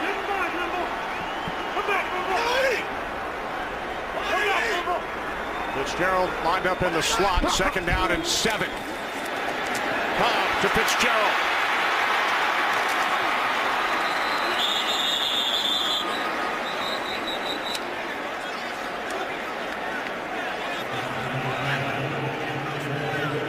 That's a situation right there, and Kevin Cobb will become better with that. You pointed out, Kenny, he's coming out of the slot. He broke clean right away. If Kevin Cobb could have got it to him quicker, there was an opportunity for him to square his shoulders and get to the end zone without anybody blocking his path. Ball is spotted inside the 1, so Fitzgerald did pick up the 1st down. 1st and goal from the 1.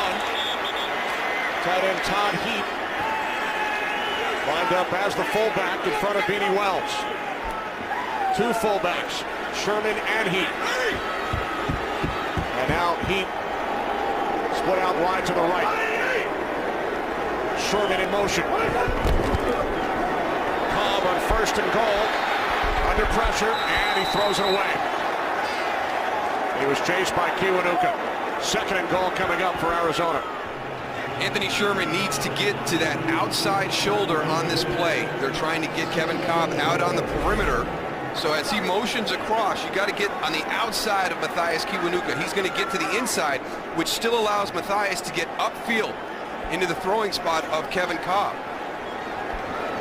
Even if you have to come over and just cut him down. Fitzgerald in motion, 2nd and goal. Here's Wells, and he is in for a Cardinals touchdown.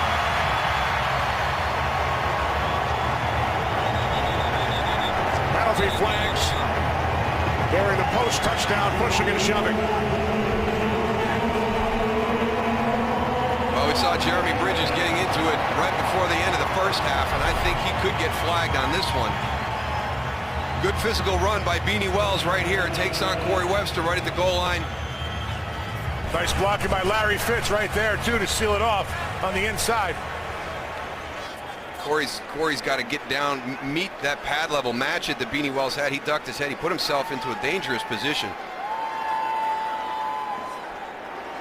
But it all starts right here. He's trying to get off. After the play was over, personal foul, offense, number 73. The 15-yard penalty will be assessed on the kickoff. The touchdown is good. So Jeremy Bridges flagged following the 1-yard touchdown run by Chris Beanie Wells, one of 11 kids. One of his brothers thought he was able to string bean, hence the nickname Beanie.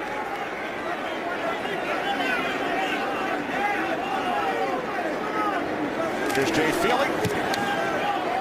13-10, Arizona.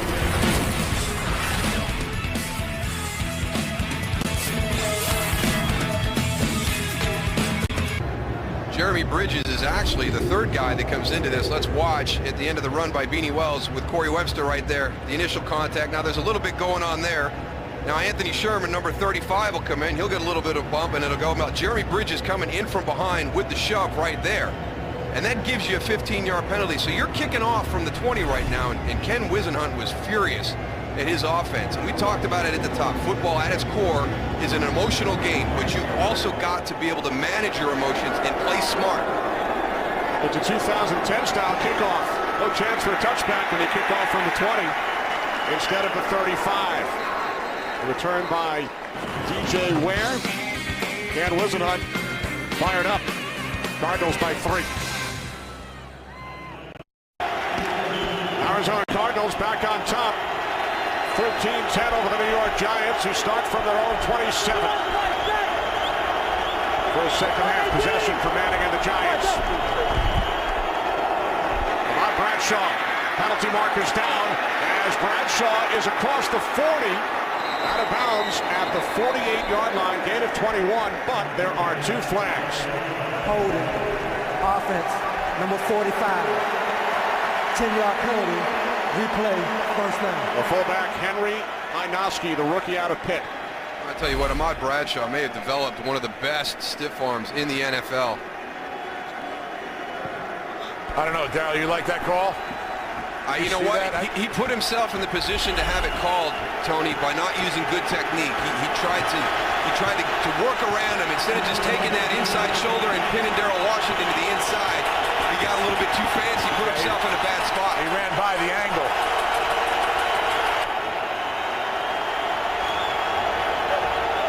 First down at 20 following the penalty on Inoski.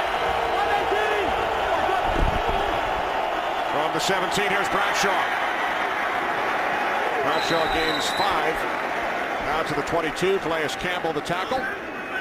Get coverage of every NFL game on NFL Mobile. Call ** NFL to get NFL action right on your phone.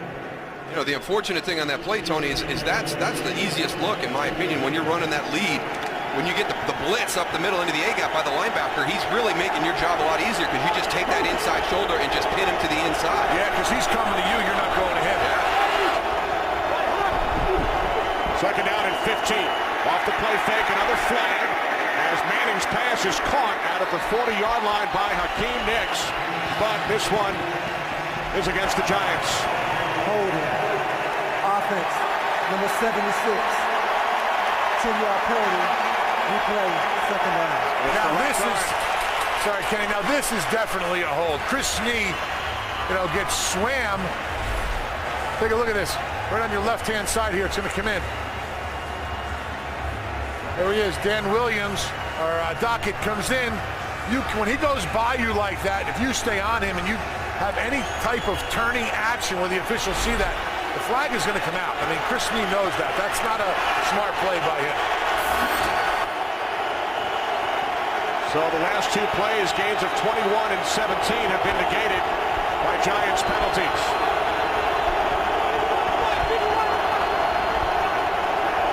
Empty backfield, second down and 24. Manning throws and the catch is made by Nicks. Hakeem Nicks was wide open and takes it up to the Arizona 36, a 23-yard connection. Well, they're going to bring pressure. Adrian Peterson inside, Clark Hagan's outside. Travis Beckham does a nice job at sealing down and then bouncing out. And they both jump that little flare screen. Somebody's got to have Hakeem Nicks in coverage in that shallow area, but both Patrick Peterson and Darrell Washington on that action of that little smoke screen on the outside, both attacked Ahmad Bradshaw. Again, a really well-designed play by the Giants. So on second and 24, Nicks gains 23. Now third down and 1, here's Bradshaw, and he will not get there. 23 is a lot easier to get than 1, huh, Darryl? Oh, man. The big thing here, Tony, here's one of those things that everybody's waiting for, too. They had this against Seattle last week, you bring that tight end into that spot, and it changes your gap responsibilities. And Seattle really hurt Arizona with that play last week. They knew they were going to see it from the Giants today, so you know they repped it all week long, and there's your result. Tough to block 9 guys when you got 9 in the box. Weatherford punting from the 25. Good hang time. Peterson from the 15. Patrick Peterson across the 40, and Michael Boley will make the tackle. There is a flag. A 31-yard return by the rookie out of LSU. And teams that are going to play against Patrick Peterson in the return game have to understand he's not going to beat you with speed. He is a physical returner. He breaks tackles. During the return, illegal block in the back. Return team, number 35. 10-yard penalty. Arizona keeps the ball. Timeout. Looks like the fullback Sherman tank right there. Right in the back, number 35 right there. The tank is sinking right now, Darryl.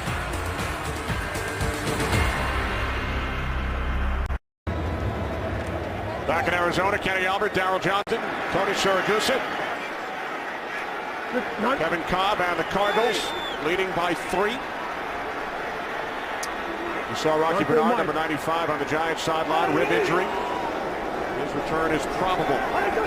Giants without Justin Tuck today. OC Umenyiora making his season debut, and here's Beanie Wells out to the 24. Deion Grant made the tackle, gain of 7. He's bringing a little bit of attitude with his run game today too. Jeremy Bridges, yeah, they're going to keep an eye on him. He's been going at it all day with everybody.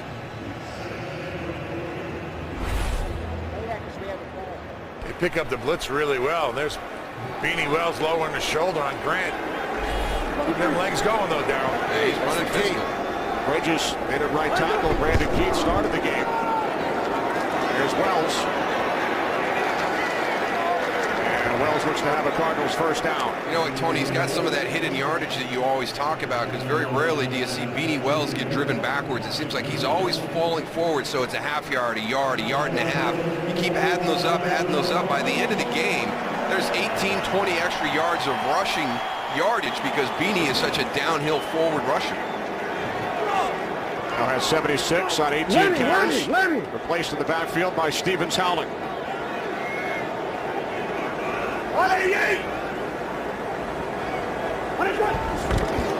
From the 28, Stevens Howling. Gains a yard as we check in with Kurt Menefee. Kurt, what's going on with the Packers and the Broncos? Well, the Packers trying to join the Lions as the only unbeatens left. Aaron Rodgers doing his part. This is his second touchdown run of the game. He's also thrown for 2 touchdown passes and is 21 of 27 for 289 yards in the air. That's why they lead 35-17 over the Broncos. Kenny Moose and Goose. All right, thanks, Kurt. 2nd and 9 upcoming for the Cardinals, who lead by 3. Beanie Wells with a 1-yard touchdown run early in this 3rd quarter.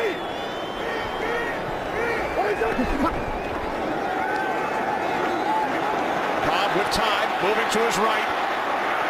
And he throws, and it's caught for a first down and more by the fullback, Anthony Sherman, who takes it all the way up to the 48-yard line, a 19-yard pass play. Good adjustment as he sees Kevin Cobb start to scramble. Nice moves also after he catches the ball. Larry Fitzgerald lifts off the field. Anthony Sherman, number 35, releasing it at the top of your screen, goes to the flat. Now he's out in the flat. Here comes Kevin Cobb. He's going to move opposite him, back into his line of sight. Let's take a look at Larry Fitzgerald.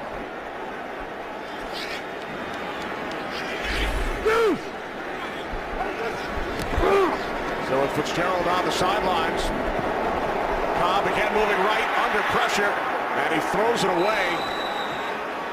Jason Pierre-Paul, who had 2 sacks last week with the hit on Kevin Cobb, and that is not good news for the Arizona Cardinals. Working on a calf, so hopefully just a cramp. But Tony, you made a point on the opening drive with Kevin Cobb. Set your feet, stay in your pocket, find your guy. He's getting flushed a lot. You know, we understand when there's nothing there and you have to move, but we've seen several during the course of the game today where he's moved when he hasn't needed to. That opening series, he was very good in the pocket, setting his feet and throwing the ball. This drive, he's on the move a lot again.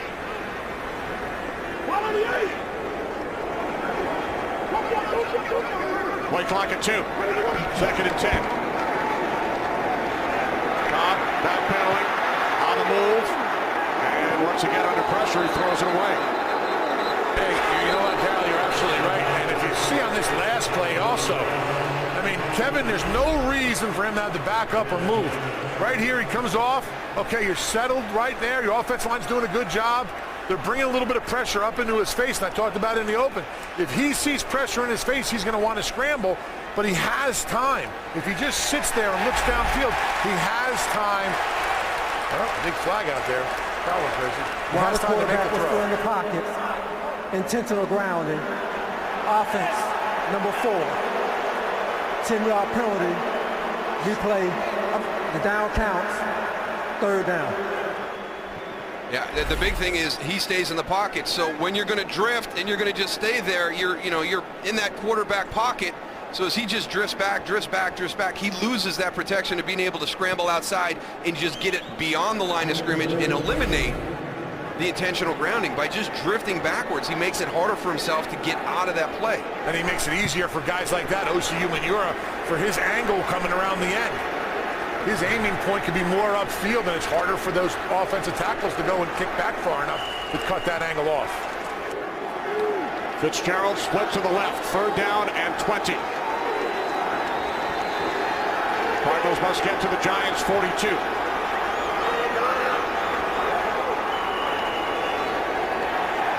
Kevin Cobb's going to be called for offsides with that hard count he just had right there. False start, offense, number 4, 5-yard penalty, still 3rd down. Now you got to be able to work that hard count just with your voice. You cannot make any kind of movement towards the line of scrimmage. And watch Kevin Cobb on this. When he goes to the hard count, watch how much he moves. Ready? He sees that the blitz is coming there, and boom. You see how he makes the motions with his hands? That's offsides.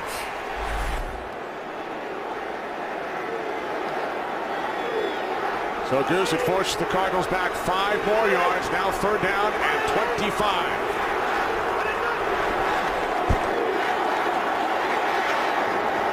Complete to Tom Heap, Goose's former teammate in Baltimore. That's his first catch today. Not nearly enough for a 1st down. Tackled at the 47-yard line, so the Cardinals will punt it away.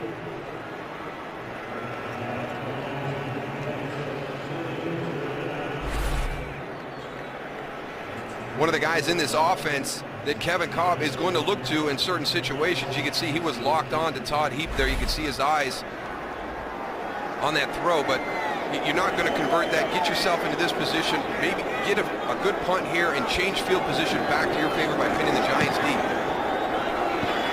Bastinel's punt end over end. A fair catch is called for by Aaron Ross at the 20, a 33-yard punt as the Cardinal trainers continue to work on Larry Fitzgerald.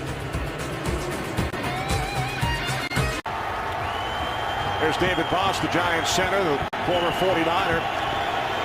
Suffered a burner, so he's replaced by number 77 out of Cornell, Kevin Booth.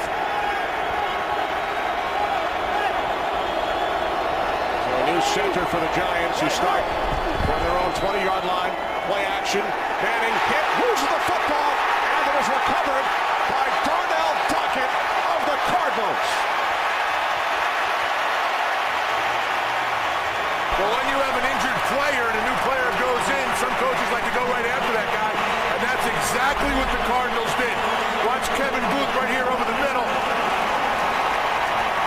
He's just getting Casey Andrews.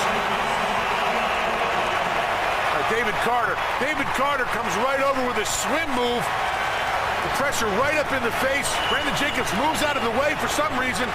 Good job of going after the ball, getting the ball out. And a nice job by Dockett getting on it. Yeah, Brandon Jacobs had a chance to clean up for his guys up front. You never run past color. I have no idea why he sidestepped David Carter on that. Cobb hands it off to Beanie Wells, who takes it down to the 1. So David Carter, with his first career sack, forces the Manning fumble. Giants had committed only 2 turnovers over their first 3 games. They've turned it over twice today. Dockett, the recovery, and now 2nd and goal from the 1 for the Cards. It's that big hand right on the football.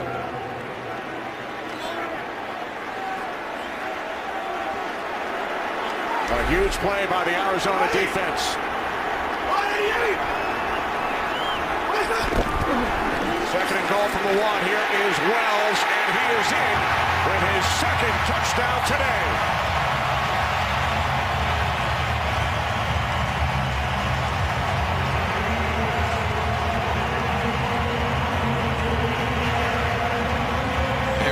Exact same play they scored on the last time they're down here. They're running right at this side, right here, running right at OCU Manura. Michael Boley on that edge. Again, Beanie Wells just running real physical.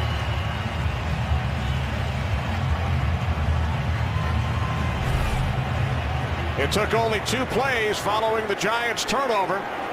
Wells with his second touchdown, feeling the extra point.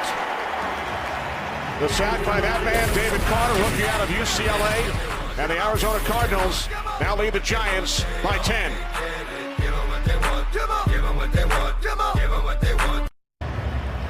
Next weekend on the FX Saturday College Football Game of the Week, Charles Davis and Gus Johnson will be in Lubbock, Texas for the final Big 12 meeting between 2 historic rivals as undefeated Texas Tech takes on the number 25 ranked Texas A&M Aggies, who will be looking for their 3rd straight win over the Red Raiders. The FX Saturday College Football Game of the Week next weekend in high definition only on FX. Check local listings for the start time in your area. 2 heartbreaking losses for Texas A&M the last 2 weeks. Oklahoma State blew a big first half lead and then did the same thing again yesterday versus Arkansas. Some huge comebacks yesterday. College football today in the NFL. Here's Devin Thomas. Thomas across the 20 to the 25-yard line. Kenny, at the top, we talked about the emotional aspect of the game of football and the confidence that the Giants had generated with the win over the Eagles last week, and maybe the lack of confidence with Arizona, the way they've been unable to finish games that were winnable for them the last 2 weeks. One of the other things we didn't talk about, coming in here, maybe a little bit of an emotional letdown. Division rival on the road last week at Philly, great performance. You're coming all the way out here to Arizona, and we've seen it. We saw Arizona take the field at the beginning of the game. It kind of faded in the first half. They did it here again in the second half. Very emotional, and the Giants have struggled to match that intensity. Devin Brutal remains in at center for the Giants as Manning hands it off to Brandon Jacobs, who gains 4. Out to the 29-yard line for the Giants, who led 10-6 at halftime. But the Cardinals have come back with 2 Beanie Wells touchdowns here in the 3rd quarter. The last one just 2 plays after the sack and forced fumble of Eli Manning.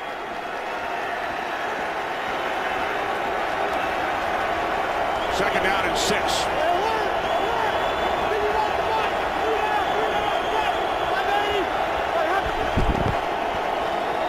Here's Jacobs again, and he is wrestled down to the backfield. It's Dockett, who recovered the fumble moments ago.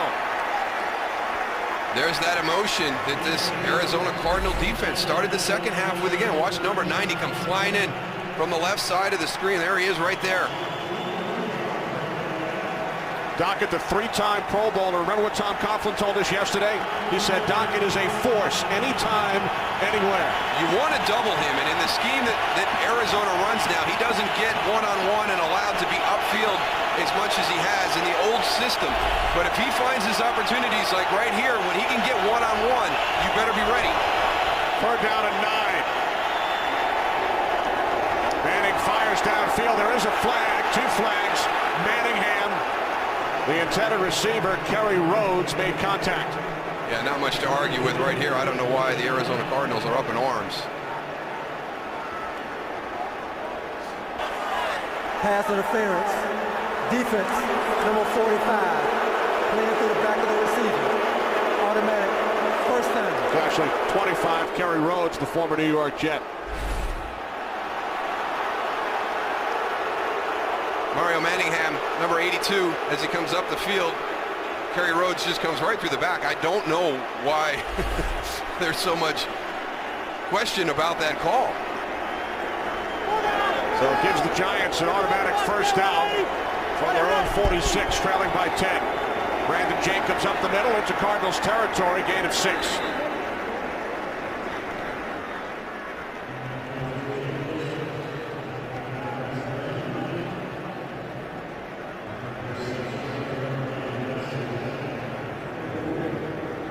We approach 1 minute remaining, 3rd quarter here in Glendale, Arizona.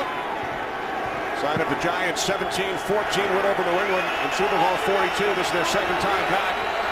They're on the same sideline, using the same locker room as they did back in February 2008 when they upset the Patriots. From the 48, second down and 4. And the fullback, Henry Hajnowski, picks up the Giants' first down to the Arizona 43. And this Giants offense settled down, getting into a rhythm on this drive. Could prove to be a costly penalty on Kerry Rhodes. It really kind of got them out towards midfield. And Kevin Gilbride, we touched on it in the first half, just did a great job with his calls last week. See what he can dial up here on this drive.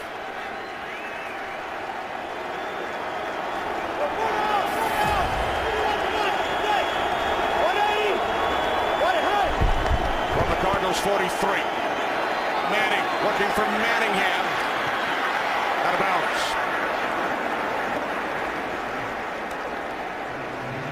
Eli's got to get rid of this ball a little bit sooner than he would want to. They've got their matchup that they want. They've got one-on-one on the outside. Mario Manningham along with A.J. Jefferson. You can see the awkward way he had to deliver that ball. That's why it drifts out of bounds.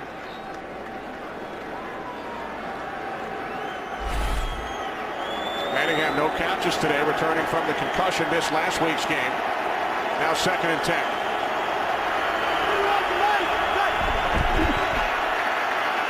There's Jacobs inside the 40 to the 38 as the third quarter comes to an end. 2 Beanie Wells touchdowns in the third.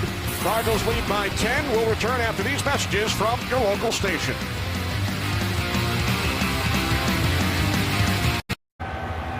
Justin Tuck can only sit and watch as the Giants allow 2 third-quarter touchdowns and trail by 10 entering the fourth. He's one of those guys that's kind of emerging as that leader on the defensive side of the ball, so not the same group for the Giants defense when Justin Tuck's not out there. Third down and 5 from the Cardinals 38. Manning complete to Victor Cruz, and he has a Giants first down at the Cardinals 25, third catch for Cruz, gain of 13. Well, just continues to do great things, makes the adjustment right here. You're going to see there's going to be pressure coming in. Watch him adjust this route right there. Sees the blitz, gets inside. Richard Marshall makes a nice catch because Richard Marshall is there right as the ball arrives.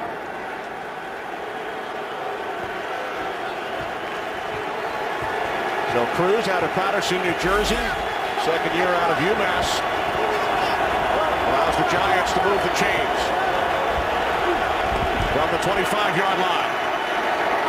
Manning to Cruz once again at the Cardinals 17 as we check in on the Falcons and the Seahawks with Kurt. Well, what looked like an Atlanta blowout has gotten a lot closer in Seattle. Marshawn Lynch's 11-yard touchdown run, part of a 14-0 Seahawk run. It's now 27-21. Atlanta trying to hold on late in the third. Can he move some goose? Thanks, Kurt. Seattle with the 13-10 win over these Arizona Cardinals last week. Yeah, really turning around. Doesn't look like you want to play Seattle up there on the West Coast. That 12th man raising its head. A long flight. Especially from Atlanta. Second down and 3. Manning steps up. He was hit as he got rid of the football. So the Giants now facing third down and 3. But again, we've talked about Kevin Cobb when he feels the pressure around him, and just watch the maturity that Eli Manning has in those same situations. They're bringing the blitz. It's just a little bit of movement up in the pocket or side to side, and you know you're going to take the hit, but he hangs in there till the last second so many times.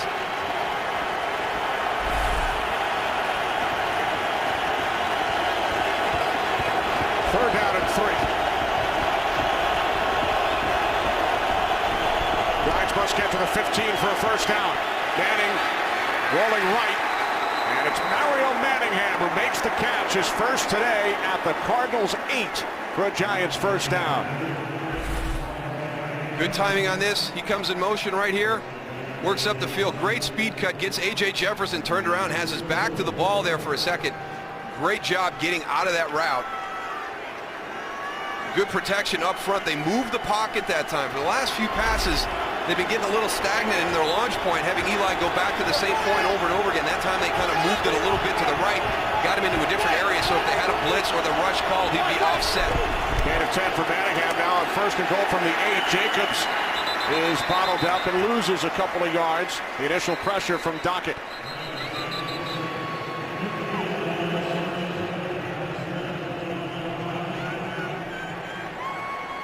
Darnell Dockett has been a force here in the second half. Does a great job of identifying whether it's run or pass. Moving, a lot of movement up on that line of scrimmage with him. Great player. Giants send in Stacey Andrews as an extra blocker. This will be the 12th play of the drive. Second and goal from the 11. Last time they had Stacey and they ran right behind him on a little zone play. This time play action. Manning throws, and wide open, reaching across, is the tight end Jake Ballard for a Giants touchdown. I know they wouldn't have fooled you on that one, would they, Goose? That throwback, I don't know. That's such a tough play down here. Jake Ballard's going to come from all the way on this side. You get lost in the shuffle, Great job of being patient. So many times you get a guy in a situation like that and he wants to leave early. And the longer you can stay, the longer you can hold it, the better opportunity you have to get lost as everybody pursues around. Now remember, all scoring plays are reviewed. Looks like he's short. Was the right knee down? It looks like it was. So Jerome Boger will head over and take a look. It'll be either a Giants touchdown or third and goal from the 1. Well, the last play was ruled a touchdown, first of Jake Ballard's career, but it looked as if his right knee was down. Here's Jerome Boger. After reviewing the play, the receiver's knee was down short of the goal line. It will be New York Giants ball, third and goal at the 1-yard line. Pretty easy call here for the officials. Good hustle again by Calais Campbell. And we saw him with a big hustle play with a turnover early. There's the knee down, short of the goal line. And Calais Campbell on that play, hustling back, is going to at least make the Giants work one more play, maybe 2, to get this in the end zone. You never know what could happen down here. 2 tight ends plus Stacey Andrews. Third and goal from the 1. Brandon Jacobs in for the Giants touchdown.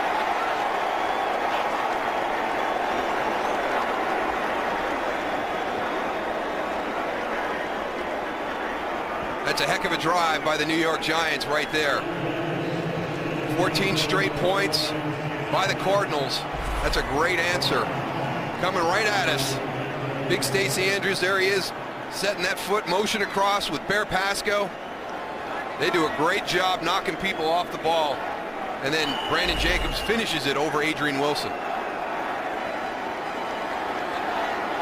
Lawrence Tynes for the point after, so the Giants fall to within 3. Third touchdown of the year, Brandon Jacobs. Brandon Jacobs has pulled the Giants to within 3 after the Cardinals scored a pair of third-quarter touchdowns. Good composure by this Giant team. You know, goes that confidence. You know, going into Philadelphia last week, you know, they felt like they believed it before, but when you go out and do it and you validate it, it means so much more to the team. So now they play their style, and they've been uncharacteristic today. Some turnovers, some sloppy penalties. They're hanging in there. A.J. Jefferson takes a knee. Cardinals will start from their own 20-yard line. Well, strap in and buckle down for an animation domination whirlwind event. Don't miss a flurry of new episodes that are part of one mind-blowing night. Animation Domination's whirlwind event. It all starts tonight at 7, 6 Central on Fox.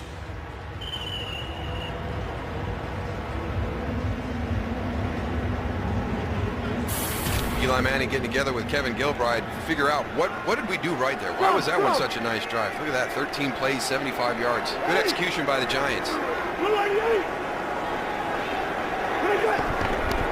First and 10 from the 20-yard line, and Katie Wells, met by Deion Grant, gains just 1.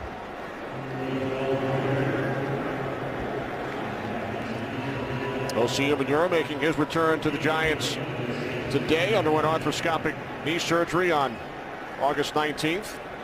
Couldn't be perfect timing for his return, too, with Justin Tuck being out of lineup. It would have been a much different New York Giant front with both of those guys out of the lineup.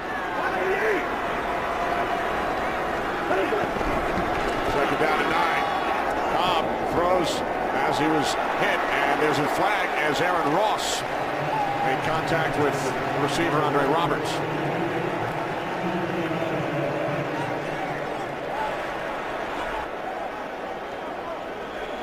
Holding. Defense, number 34. 5-yard penalty, automatic, first down. Deion Grant flag for the hold. And he was not happy with the call. He was saying that Jeff King was actually the one who initiated contact. He's going to be right here. Let's see when he gets matched up with 87 coming out. He's got a hold of him right there, holding, working him on that spot. Now when he gets beyond 5 yards. Well, you can go and press him inside 5 yards, but you have to let him go at some point. Well, I don't think he was holding Tony. I just think he jammed him. He was inside 5 yards. On first down from the 25. There's Wells. And Beanie gains a couple out to the 27. Early fourth quarter here in Glendale, Arizona. Arizona Cardinals lead the New York Giants 20-17.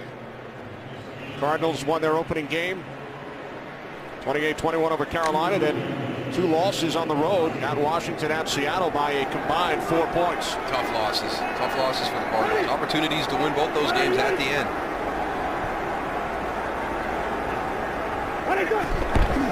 Second down and 8, off the play fake. Cobb looking for Fitzgerald, and it is picked off by the former Cardinal and Larry Fitzgerald's very good friend. They were scheduled to have dinner last night, in fact, Antrell Roll.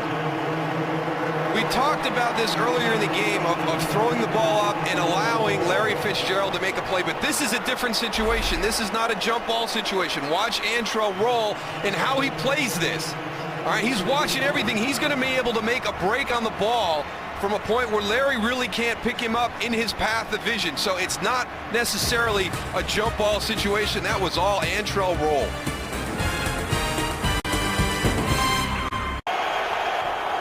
Giants take over at their own 42 following the interception by Roll in his first game against the Cardinals. He was Arizona's first-round pick back in 2005 and spent 5 years with the Cardinals, started Super Bowl 43. So here's Manning on first down, complete in Cardinals territory to Hakeem Nicks.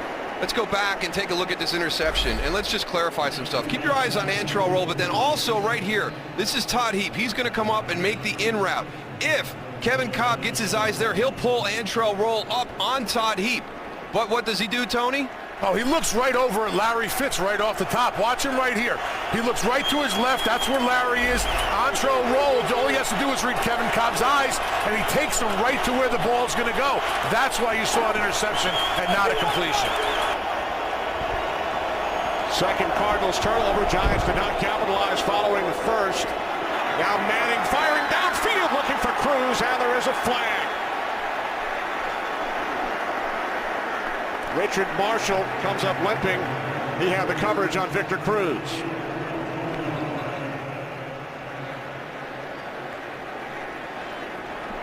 Prior to the pass, holding. Defense, number 31.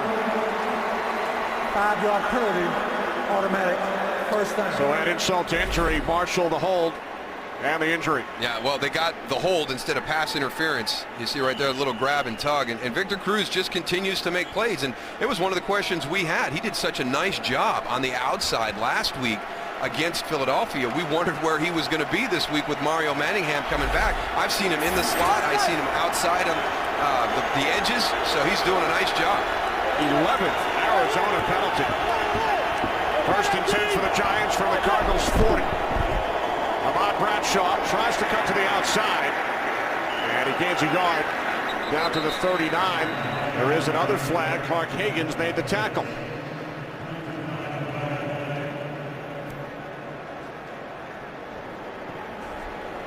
Prior to the snap, false start. Offense, number 76. 5-yard penalty. Still first down. Yeah, we've done quite a few Giant games over the last few years. I think Chris Snee has more penalties today than he's had in any other Giant game I've done cumulatively. Yeah, I agree. I mean, he's solid as a rock normally, and he's had a tough day today. He's a 3-time Pro Bowler. He's got each of the last 3 years. Today is 100th consecutive start. He's Tom Coughlin's son-in-law, and you're right. He is hardly ever whistled for penalties. First down and 15. The screen to Bradshaw. And Bradshaw is tackled at the 44-yard line by Michael Adams.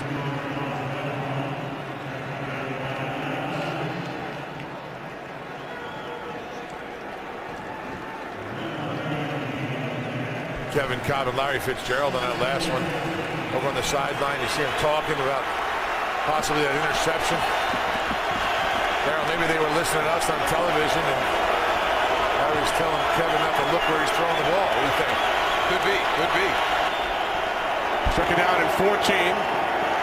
Manning under pressure, complete to Bradshaw, but a terrific tackle. No gain on the play. Darryl Washington as we check in for an update on the American League Division Series with Kurt. Yeah, a little baseball for you. Robinson Cano, though, grounds out with 2 on and down 2 to the Tigers to end the ball game. Detroit wins it 5-3, tying that series at a game apiece. And we remind you that Saturday night, the American League Championship Series begins right here on Fox, 7:30 Eastern Time, 4:30 Pacific. I know you'll be there, Kenny. Absolutely. Thanks, Kurt. Third down and 14 for the Giants, who trail by 3. Manning just able to get rid of it after the pressure up the middle from Adrian Wilson. That's a tough job for Ahmad Bradshaw, crossing the formation. It's good vision to pick him up, but here comes Adrian Wilson this way. He's going to have to cross formation, and he's just down too low. Just stay on your feet. You know, guys want to throw. Even if you throw on Adrian Peterson, he's going to knock you into the ground and then still make his way to the quarterback. Get across there, stay on your feet, anticipate his angle. So the Giants again unable to capitalize following the Arizona turnover. Weatherford's punt, end over end. Here's Peterson from the 11. Patrick Peterson stumbles ahead to the 23. 12 yards on the return. Cardinals leading by 3. 8:25 remaining, fourth quarter here in Glendale, Arizona. O.C. Umenyiora and the New York Giants trailing by 3. There's Justin Tuck on the sidelines today. Cardinals with the 3-point lead, start from their own 23-yard line. Giants led 10-6 at the half. 2 Beanie Wells touchdowns in the third quarter. Brandon Jacobs with a 1-yard touchdown run for the Giants here in the fourth. Hands. On first down, it's Beanie Wells. Wells out to the 26, gain of 3. Jason Pierre-Paul the tackle. Jason Pierre-Paul has been kind of quiet this afternoon. Yeah, he doesn't look right for some reason, Darryl. I thought that we'd get a lot more out of him today, you know, especially with Tuck out, a few more reps. What do you think, Goose? A big change from going from the right defensive end to the left defensive end? Would that have an impact? It is. It really is. You know, when you have to put your other foot down, and you know, and your other hand down, sometimes that messes up with your timing that you have to go and establish with a defensive end. 5-9. Cobb on 2nd and 7. Cobb throws. Fitzgerald first down. Out to the 42. You can see the potential of this offense with Kevin Cobb as quarterback from time to time. It's just got to get a little bit more consistent. Just nice timing right here. The in route, you know, in front of the safety, away from the corner, into that nice little soft spot. And with that catch, 101 yards today for Fitzgerald. His 28th career 100-yard game, and that is a new franchise record. He had been tied with Anquan Bolden. Leave it. From the 43, Beanie Wells turns the corner into Giants territory. And he is finally brought down by Kenny Phillips. I'm not really sure what happened to the Giants' defensive right side, but everything just got absolutely collapsed in. Let's see what happens with O.C. up here. I mean, he goes inside, you get the crack on the support by Larry Fitzgerald on Antrell Roll. So Antrell got the interception against Larry. Larry gets the big block that spins Beanie Wells down the field, but there was nobody in run support to the Giants' defensive right side on that play. Cobb's excited. 39 yards on that run by Wells, and he is over 100 for the second time in his career. That is Alphonso Smith, the second-year back out of Kentucky. We saw extensive action last week against Seattle. His first carry today. We are under 6 minutes remaining, fourth quarter, with the Cardinals on the move, leading by 3.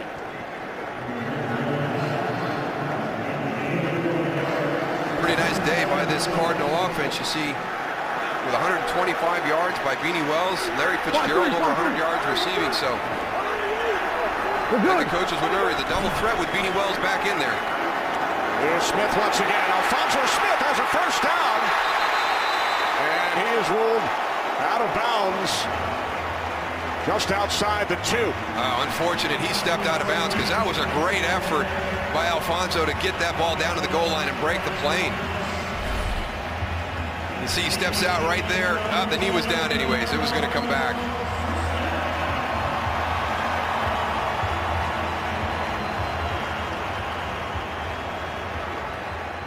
He knew he had to get it in there, because Beanie Wells would be coming if he didn't get that one.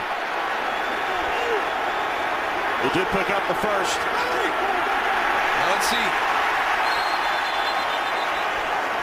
Giants were shuffling in personnel late. Tom Coughlin out on the field. And it looks like Ken Wisenhunt has thrown his red challenge flag. First charge, timeout.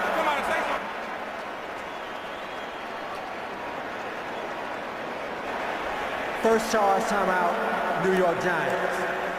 I don't know what Ken Wisenhunt would be challenging right here. He's throwing the challenge flag. I don't know. He's trying to get 12 men in the huddle, because there's no reason to challenge that touchdown play. He was stepped out of bounds. Arizona is challenging the rule of the field that the runner will stop short of the goal line. Now this is a bad challenge by Ken Wisenhunt. He is not getting good information upstairs, because he is out of bounds, hand and knee down. Couldn't be any more clear than that.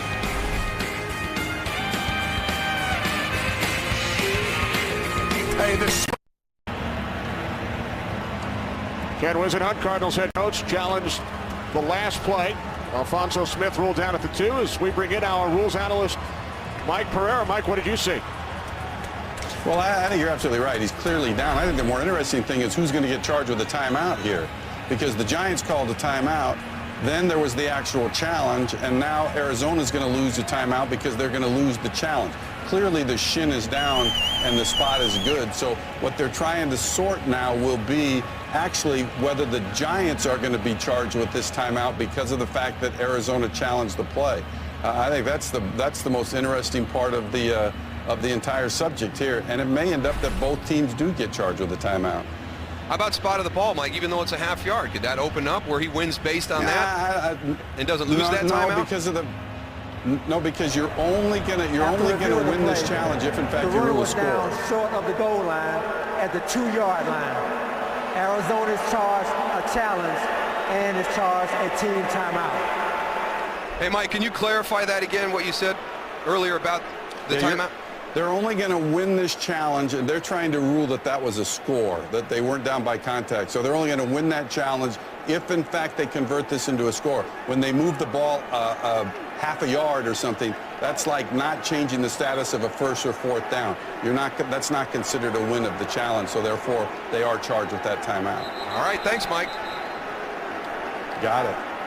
Good thing we have Mike Ferreira, because he straightens out a lot of stuff for us now. Yeah, because that one, I thought you had a good point there, Tony, that, we've got to spot it at the 2, but if you looked at it, and if everything is, they would have gotten down to the 1.5. So I'm sitting here thinking, why would you challenge? There's no score. And then I thought you had a good point that, even if it's that half yard, we know how tough it is to get yardage down here, this part of the field. Big difference.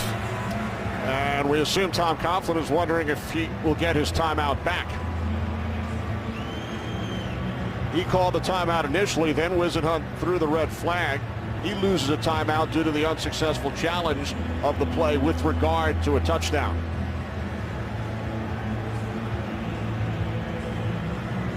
I don't think it's going Coach Coughlin's favor right now.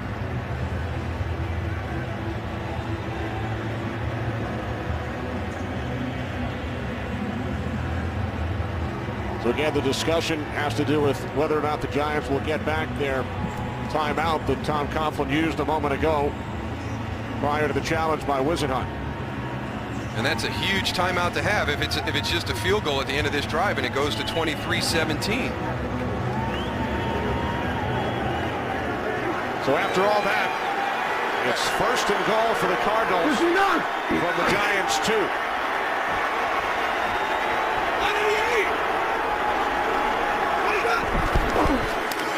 Beanie Wells walks it in for a Cardinals touchdown, his third of the game.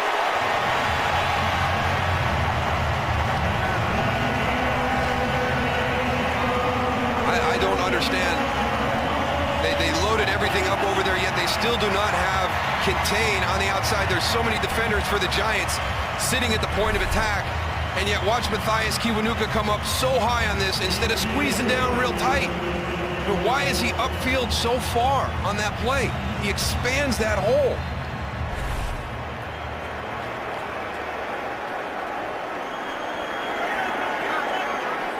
First career 3-touchdown game for Beanie Wells. The extra point by Feely is good, and the Cardinals go back up by 10. I talked about a good response by the Giants to get their touchdown, and the Cardinals come right back. Match that. And it's really been a huge return for Beanie Wells this afternoon. Physical all day long. I mean, he has finished runs. There's not been one carry where Beanie Wells has gone backwards. And every run down on the goal line. Giants right, Giants right, Giants right. Arizona found something that they liked in their matchup with the left side of their offensive line going up against the right side of the Giants defense. They've just been attacking it all day long. Touchdown runs of 1, 1, and 2 yards. First Cardinal to score 3 rushing touchdowns in one game since Marcel Shipp in St. Louis back in 2006. While we have a moment, we would like to send our condolences from the entire Fox Sports family to the Murphy family, the Giants security chief for many years, Mike Murphy. His father, Joseph Murphy Sr., passed away earlier this week at the age of 90. Murph is not with the team today. We send our best wishes. Absolutely. Absolutely. Thinking of you, Murph. 5:16 remaining, fourth quarter. Cardinals leading the Giants by 10. And Thomas takes a knee. Giants will start from the 20 as we check in once again with Kurt. Well, the Falcons took a 27-7 lead over the Seahawks. Since then, it's been all Seattle. DeForest Jackson patiently hooking up with Ben Obomanu for the 8-yard score, and it's now a 30-28 Atlanta lead. Falcons trying to hold on, less than 5 minutes to go. Any moose and goose. All right, thanks, Kurt. Once again, in the upper left-hand corner, our Fox box, the timeout situation. And the scoreboard in the stadium indicates the Giants have 2 remaining. That is the word we are getting from the field. So Tom Coughlin did not get his timeout back moments ago prior to the Arizona challenge. So each team with 2 timeouts remaining. Giants trail by 10 as Manning throws, and it's caught by Nix out at the 29-yard line for a gain of 9. Patrick Peterson the tackle. And we'll get into a little bit of an up-tempo offense here for the Giants with this being a 2-possession game right now. Second down and 1. Inside handoff to Bradshaw. And Bradshaw looks to have a Giants first down at the 31. Hakeem Nicks. 107 yards, his 8th career 100-yard game. And 8 receptions today. Manning, pump fake on first down. Loads of time. Fires downfield, and it's caught by the tight end Ballard in Cardinals territory. Right now, 21 Darnell yards. Dockett is not in. That defensive line, they are just being stopped dead on the line of scrimmage. These guys are just stopping, not pursuing Eli Manning. If you let him sit back there, he'll pick you apart all day. And Dockett's on the sidelines because he has his helmet on. As Manning fires for another first down to Victor Cruz. Again, that confidence and that maturity to stay in that pocket, Goose. I mean, even on that last one, I mean, Eli did not drift at all. He hung at the back of the pocket, didn't drift side to side or back, hung in there, and then he was able to find Jake Ballard down the field. It's a guy who has ice in his veins, Darryl. Just patient, waits for his opportunities like we saw last week against the Eagles. And makes them count when he takes the shots. And like he's done, Goose, in this stadium when it counted most. That throw is through the hands of Cruz. Michael Adams on the coverage. And it's taken a while for Eli to find that matchup. We saw Richard Marshall go out on the last series. Now Michael Adams comes in as the nickelback. Would have expected Eli to test that matchup earlier. Good position by Michael Adams in coverage. Marshall into his right quad. There's defensive coordinator Ray Horton. Spent the last 7 years on the Steelers staff. 2nd and 10, low snap. Manning to the outside, and Nix wins the battle. Hakeem Nix took it away from A.J. Jefferson and brings it all the way down inside the 2. This is just a great individual effort by Hakeem Nix. Again, it's the back shoulder throw that Tony was talking about. I really think that A.J. Jefferson is in good position. You know, you can't play it much better than just finishing the play, but again, Hakeem Nix just takes the ball from him. Seems like they've been throwing at A.J. Jefferson all day today, Darryl, and doesn't look like they're going to let up at all. Yeah, Jefferson guy is slow to get up. He's down on the field at the 10-yard line. Yeah, he's been in position a number of times today, Tony. Has not played poorly at all. And it's been some really good individual plays against him in coverage. Remember, in the secondary, Cardinals already lost Richard Marshall, as Darryl mentioned, with the right quad injury. He was replaced by Adams. And now Jefferson, the starting left quarterback, is down.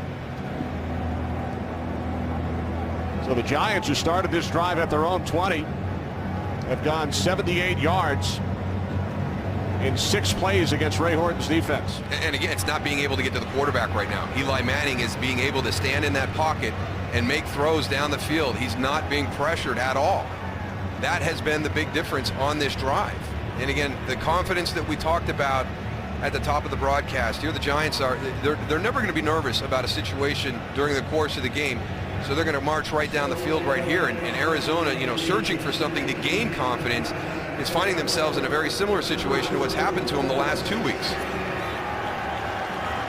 Check the secondary for you. There's Kerry Rhodes, there's Adrian Wilson. Now those are your 2 safeties. You'll have Patrick Peterson at 1 corner. Michael Adams will come in as the nickel. The Giants go to a different personnel so they can actually get more linebackers on the field. Interesting call. 1st and goal from the 2. Manning to the end zone. And Ballard came down with it for the Giants touchdown.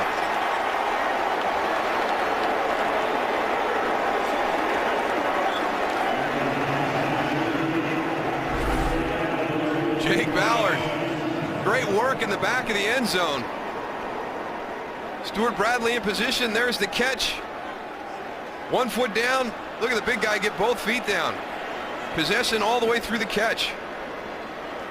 We talked about it earlier about Eli Manning just sitting in the pocket and being patient. Tell you what, he was never more patient than he was on this play, Darryl. He had him wide open earlier, but just sat there and waited for the right time, threw a perfect ball to the back of the end zone to Jake Ballard, and saw what happened. Now they're going to go take a look at this to make sure that he got both feet down and had possession all the way through the catch as he went to the ground. I didn't see anything that would be contrary to that, but I was actually surprised of the personnel group, Goose, because you had Richard Marshall out as your nickelback, and then A.J. Jefferson goes down as your corner, and they send out a personnel group that doesn't take advantage of the fact that they just lost, you know, a lot of that secondary. You know, I thought they were going to come in and maybe spread them out, try and create a matchup there. Now remember, you have to get both feet down and then complete the catch, maintain possession. Looks like Ballard did. Remember, he lost the touchdown earlier when his knee was ruled down, and then Brandon Jacobs scored on the next play. So he has that ball pressed against his body and it never leaves. You can see it right there. I mean, he just makes a great catch, gets both feet in for a big guy, and no question on this play. A number of times today, Tony, we have seen Arizona Cardinal players in a position to make a play on the ball, and with that, whether it's their eyes aren't back on the quarterback, they don't get that call that the ball's coming in to be able to get that head around and make a play on it. The Giants have been very, very good in a lot of these jump ball situations, not only offensively, but also Antrell Roll there against Larry Fitzgerald that one time when he got his interception. The only one they lost was the one to Larry that was down deep in Giant territory in the first half.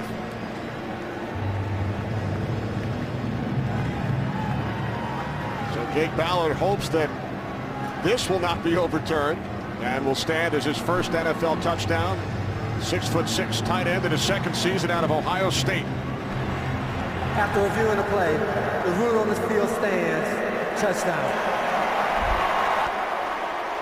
You know, and he did a heck of a job last week in the Philadelphia game blocking those defensive ends for the Eagles. So Jake Ballard really starting out with a good year. You know, adding a little bit of diversity to what he can do. That's great athleticism right there to make that catch. So he's not just a big body that's going to block on the end of the line for you. Replacing Kevin Boss now in Oakland, who had some real good years for the Giants. As the starting tight end. Lawrence Tynes pulls the Giants back to within 3 with 3:37 remaining here in Glendale, Arizona. Well, it's up to Kevin Cobb and Larry Fitzgerald in this Cardinal offense to get out on this field. Obviously, points are at a premium, but you need to burn some clock. You need to get some first downs. It has been back and forth all day. Beanie Wells just been a physical runner all afternoon. The Cardinal offense attacking that right side of the Giant defense. But the Giants, they're never out of it. You know, the confidence that they gained from last week, you're going to play 60 minutes against these guys. There's the culmination of that last drive to get it back to 27-24. So Kevin Cobb, Really Doucette, Larry Fitzgerald, they've got to be able to get out there to convert, to take time off this clock. So it's such a similar situation to what we've seen the Arizona Cardinals in now for the last couple of weeks, and they've been unable to finish those types of games against Washington, against Seattle last week. They're in another one this afternoon against the Giants. And eventually you're going to start to question yourselves when you get in these situations. Can we finish? Can we win one of these types of games? This is critical for the Arizona Cardinals moving forward this year. And Tom Coughlin has used that word finish ever since the Giants' stunning loss to Philadelphia, 28 fourth-quarter points last December. Yeah, and that was their big moment last week. You know, a game that I don't think anybody really felt they had a chance to. They go down to Philadelphia and just play great team football. 2 timeouts for the Giants. Too early for an onside kick here? No, absolutely. I'm surprised that they're not trying it. No. Kick it deep. And that is exactly what Tynes does. So the Cardinals will start from the 20. 3:37 remaining. Giants with the 2 timeouts, trailing by 3. I don't know, Darryl. Beanie Wells, how's he been? He's been running extremely well so far. So you would have gone for the onside kick, Goose? No, I think that it puts a little bit of pressure on the defense. Yes, it does, but you got to take a chance, I think. Now you're kicking it back. You have 3 minutes 37 seconds. You got a running back who's running pretty well. They're going to attack the left side of the line of scrimmage like they have been all day, and we'll see what happens. But I think you have an opportunity here to go for an onside kick. I would have taken it. As you saw in our game summary, 127 yards and 3 touchdowns for the man Goose was talking about. There he is, Beanie Wells. Larry Fitzgerald has set a couple of franchise records today. And with 3:32 remaining, Giants use their second timeout. They have 1 remaining. And they've also got the 2-minute warning, so you're kind of coming into this drive with 3 timeouts. So I'm gonna say no to the onside kick, Goose. All right. Well, Goose, I know you'll be following what the Yankees do over the next couple of days. And Darryl, you live down in Dallas. Texas Rangers followed a terrific series with the Tampa Bay Rays. It's game 1 of the American League Championship Series here on Fox next Saturday. Who will advance? Game 1 next Saturday night, 7:30 Eastern, 4:30 Pacific, right here on Fox. How about Longoria there, Darryl? Did you see them 2 home runs in the clinch there with Tampa Bay? Unbelievable. Woof. Kenny, I know you enjoyed that. What a night. One of the most exciting nights in the history of regular season Major League Baseball. Exciting second half here in Arizona. 2nd down and 7. With the Cardinals leading by 3. Cobb moving to his right. Now he throws, and the catch is made by the tight end Jeff King. Nice tackle by Deion Grant along with Aaron Ross, gain of just 3.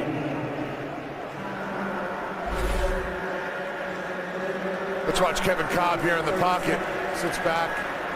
Now he's nice and calm, but I'll tell you what, there's nothing more true than the pressure up in a quarterback's face to make him go and move to the outside. That's exactly what the Giants did. Giants now out of timeouts, guys, with 3:24 remaining. They use their third. But a great job by Jeff King working the sideline there, making sure you get back to the middle of the field so they have to tackle you inbounds. I'm with you, D. Tom Coughlin not happy. Yeah, he wants that other timeout back.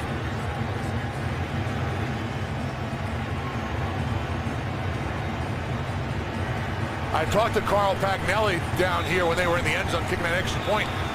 He said the timeout was called before the red flag, and that's why they were charged with it. So if it's simultaneous, they might have gotten it back? I don't know about that, but you know, the Giants have already called the timeout, so they're charged with it, and then the red flag is the challenge. So that's why both teams got charged with a timeout. Cardinals lost it. Always working the officials, Goose. Always working the officials. They just got to get it straight. Good guys down here. They got a tough job, I'll tell you. Huge snap here.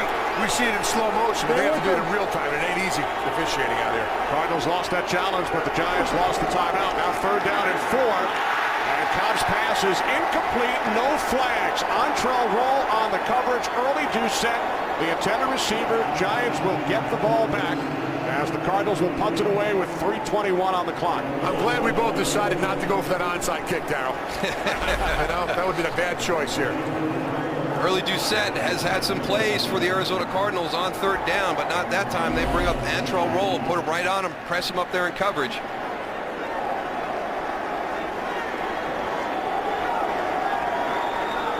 Zastudel punting from the 15-yard line. Aaron Ross takes it out to 34. Ross across midfield to the Cardinals 48. But Dave Zastudel has hit some big punts during the course of the afternoon. He needed one there, and he didn't get it. Only a 40-yard punt and then an 18-yard return by Ross, who took over last week on punt returns for Dominic Hickson, who's out for the season. Let's go back and take a look at the scenario where the timeout by the Giants was called and the challenge was by the Cardinals. This is simultaneous, running at the same speed, timeout throw. That was close. Coughlin lost the argument and the timeout. Manning cuts away from the pressure, and the pass is caught by Victor Cruz, who stays on his feet and takes it down to the 29. He then lost the football. No one touched him. He's not down. That's a fumble.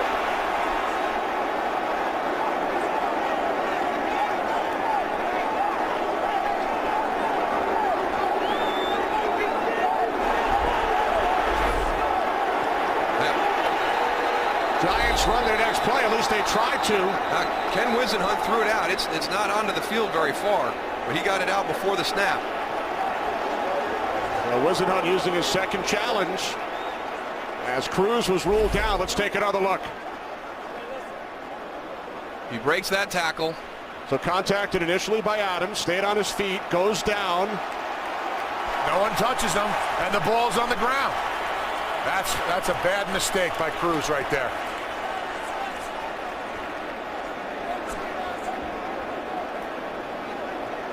Was not touched. And once again, Wisenhunt is challenged, throwing the red flag for the 2nd time this quarter. And we will welcome back in from Los Angeles our rules analyst after Jerome Boger. The ruling on the previous play was that the receiver gave himself up by going to the ground. That cannot be challenged. So there is no challenge allowed by Arizona. Wow. It's 1st down, New York. So it is ruled that Cruz gave himself up. What do you think, Mike Pereira? Well, here I go again, and you see something that you hardly ever see. I don't know that he gave himself up. When you talk about giving yourself up, you are actually talking about deliberately going to the ground. I think he stumbles and then lets the ball go. you know, to me, I think you have to play that, but he's right. If you've ruled that he'd given himself up and going to the ground, you cannot review that. Mike, can you challenge something else in the play? And then they it have doesn't to make review any that? difference because even if you do, you can't go back to that because it's not reviewable. And now Manning hits Nix for a go-ahead touchdown. Wow, what a crazy segue plays. Oh, my Lord. 29 yards from Eli Manning to Hakeem Nicks. Some more magic for Manning here in Glendale, Arizona. Unbelievable, unbelievable. Hakeem Nicks on the outside working against Patrick Peterson. Just loses contact with him, loses feel. The ball's thrown to the inside. Hakeem Nicks goes and gets it. And Mike, I agree with you. I thought on that play by Victor Cruz, he did not give himself up, that he did stumble. The extra point is good, and the Giants, with their third touchdown here in the fourth quarter, now lead the Cardinals 31-27. What a huge turn of events over the last couple of minutes. So, Mike, it does not matter what happens from the point that the referee decides that he was giving himself up. That shuts that play down. This is not like the ruling of down by contact that you can play through that. Since they ruled he gave himself up, that's like a forward progress ruling. It's not reviewable. But again, I think you got to look at giving yourself up. That's like deliberately going to the ground with like a feet first slide or something like that, or taking a knee. To me, really what you have is Cruz stumbling there, and that's what he does. And I think you play through that and don't protect him from his own stupidity. Which what it did is he got up and then released the ball. You know, we've had plays before, an Oakland-San Diego game where an Oakland player actually, or a San Diego player got up and threw a forward pass to the ground because he thought he was actually touchdown, and he wasn't. So I kind of think you look at this one and say they really erred on this because this was really not going to the ground on your own and giving yourself up. Mike, about a decade ago, a game between Pittsburgh and Atlanta, Plaxico Burress spiked the ball. He was not touched, and that was a huge play in that game. Remember that well. Those are the two plays you think about, the Plaxico play and then the play in that game involving the Raiders in San Diego. All right, thanks, Mike. Great job as always. So the Giants capitalized after it was ruled that Cruz gave himself up. Cardinals could not challenge. Manning 29 yards to Nix. And the Giants have the lead, 31-27. Andre Roberts on the return. Now remember, the Giants have used all of their timeouts. Cardinals, with 2:35 on the game clock, have 2 timeouts plus the 2-minute warning. Giants scored 2 touchdowns in 58 seconds. Manning with a 2-yard touchdown pass to Ballard. And then after the Cardinals punt and a controversial play involving Victor Cruz, 29 yards from Manning to Hakeem Nicks. Now, that was the most unbelievable segment of plays, back-to-back plays I've ever seen. So now with 2:35 remaining from the 24, Cobb on first down, and the pass is caught by Todd Heap, who takes it out of bounds at the 33, a gain of 9. But what you have to do in this situation is continue to bring pressure into the face of Kevin Cobb, like Tony Siragusa has been saying all day. When you do that, he's shuffling backwards, he's moving side to side, he's getting out of that rhythm passing game that is a part of this Arizona offense. On that play there, he's able to go back, stand in the pocket. He looks at early Doucette. He moves through his progressions and finds Todd Heap on the other side of the field. Don't let him get comfortable. Second down and 1. Inside handoff to Beanie Wells. And Wells picks up a first down. Tackled at the 41-yard line by Jaquan Williams. Remember, the Cardinals with 2 timeouts. Clock continues to run. We approach the 2-minute warning.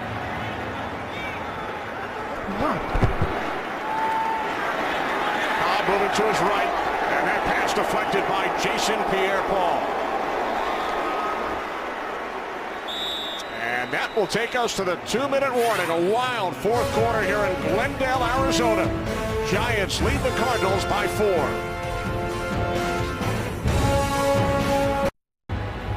2 minutes remaining here in Arizona. New York Giants lead the Arizona Cardinals 31-27. Cardinals led by 10 at the start of the fourth quarter. Giants have scored 3 fourth quarter touchdowns, their last coming after a controversial play. Giants second-year receiver Victor Cruz ruled to have given himself up. 26. Had it been ruled a fumble, Cardinals recovered, but because it was ruled that he gave himself up, Ken Wisenhunt could not challenge, and the Giants took the lead. Second down and 10. Cobb over the middle, and it's complete for a first down and more to Early Doucette, who takes it all the way down to the Giants' 37. The Giants have got to get to the if you let Kevin Cobb sit in that pocket and not feel hurried, that's what he's going to do to your defense. Cobb on first down inside the 30. It's Todd Heap. Cardinals still with 2 timeouts remaining. Absolutely right, Delvin. On that play, the 2 inside tackles for the Giants, they just stopped right at the line of scrimmage and let Cobb throw the ball, try to get their hands up and tip it, but you got to bring the heat right in the middle of the field. Second down and 1, and Cobb is sacked for the 4th time today. Back at the 40-yard line, it's Osi Umenyiora, his second sack in his season debut. Oh, he did a great job of maintaining possession. I thought he was going to put the ball on the ground. Osi Umenyiora, number 72, working against Levi Brown. He's got Dave Tollefson, too. Looks like they were trying to set up a screen. Yeah, Tollefson, and they didn't hold it that long. I think Tollefson jumping didn't allow Kevin Cobb to go and get the ball out to that screen and gave Osi Umenyiora a little bit more time. Let's watch Tollefson right here. He jumps right here, boom. He can't get the ball off, and that gave Osi Umenyiora a little bit more time to go and get the sack. Kevin Cobb does a nice job of calling timeout there also. I think Levi Brown's got to sit a little bit more. It's kind of like that old Pittsburgh draw, Goose, where you kind of, you pass set, and then push him by. Looked like he let Osi Umenyiora go way too early, and then the guy inside, Dave Tollefson, did the same thing. They didn't sell that screen. They weren't patient enough. So now 3rd down and 11. A minute 14 remaining. Cardinals need a touchdown.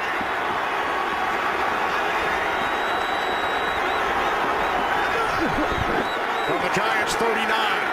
Cobb complete to Heap, and he's tackled by Roll at the 30. It's a tough one here. Do you take that timeout so you can get the right play called on 4th down, or just go? 4th down and 2. Cardinals do not use their final timeout. Cobb on 4th down. It was broken up by Corey Webster. Intended for Larry Fitzgerald on 4th down. Cardinals elect not to use the timeout, and Webster breaks up the pass. Giants will take over on downs. I would have called the timeout and got over and made sure I had the exact play I wanted. In this situation, it's just over. And obviously, you know, you're thinking Larry Fitzgerald slant. Larry Fitzgerald slant. Early Doucette clears. Great play by Corey Webster at that time, but I'm just thinking that you call the timeout, you come over to the sideline, you get together, you put together a great drive. You're down to the 30-yard line, so you're going to be sitting at 51 seconds, you know, sitting there with a 4th and 1 with no more timeouts left, but you convert that 1st down, you come out, you spike the ball, now you got 2nd down and 10, and you go from there. But I really would have been in favor of calling a timeout there by Coach Wisenhunt. The Arizona Cardinals led by 10 with under 4 minutes remaining. The Giants have scored 3 fourth quarter touchdowns. Last time the Giants overcame a 10-point deficit in the 4th quarter to win a game, 2006 in Philadelphia, a 30-24 win in overtime. Could this game become the Giants' version of their loss to the Eagles last December? I just don't know what the response will be from the Arizona Cardinals. I mean, it's 3 heartbreaking losses back-to-back, and just a real controversial play that was a key component of this Giant comeback with that ruling that Victor Cruz gave himself up. We wouldn't even be in this scenario right now, but the Arizona Cardinals, I mean, for 3 weeks in a row now, an opportunity to win the game at the end, and they can't pull it off. So you got to give a little credit to the Giants, too. You know, Coach Coughlin's been preaching finish, finish, finish, and that's exactly what they did. They didn't give up. They came out there. They did what they had to do to win this game, Darryl. But you know what, Goose? You know, they have so much confidence now. They have so much belief in what they're doing that it really doesn't matter the situation that they get into. And, you know, that was a huge win for them last week, and we talked about it at the top, the confidence. When you get into this type of game, having that confidence that you've done this before and you can do it again is huge. Well, that play, that call will be talked about, looked at all week long. Giants win by 4. We'll return to Arizona after these messages.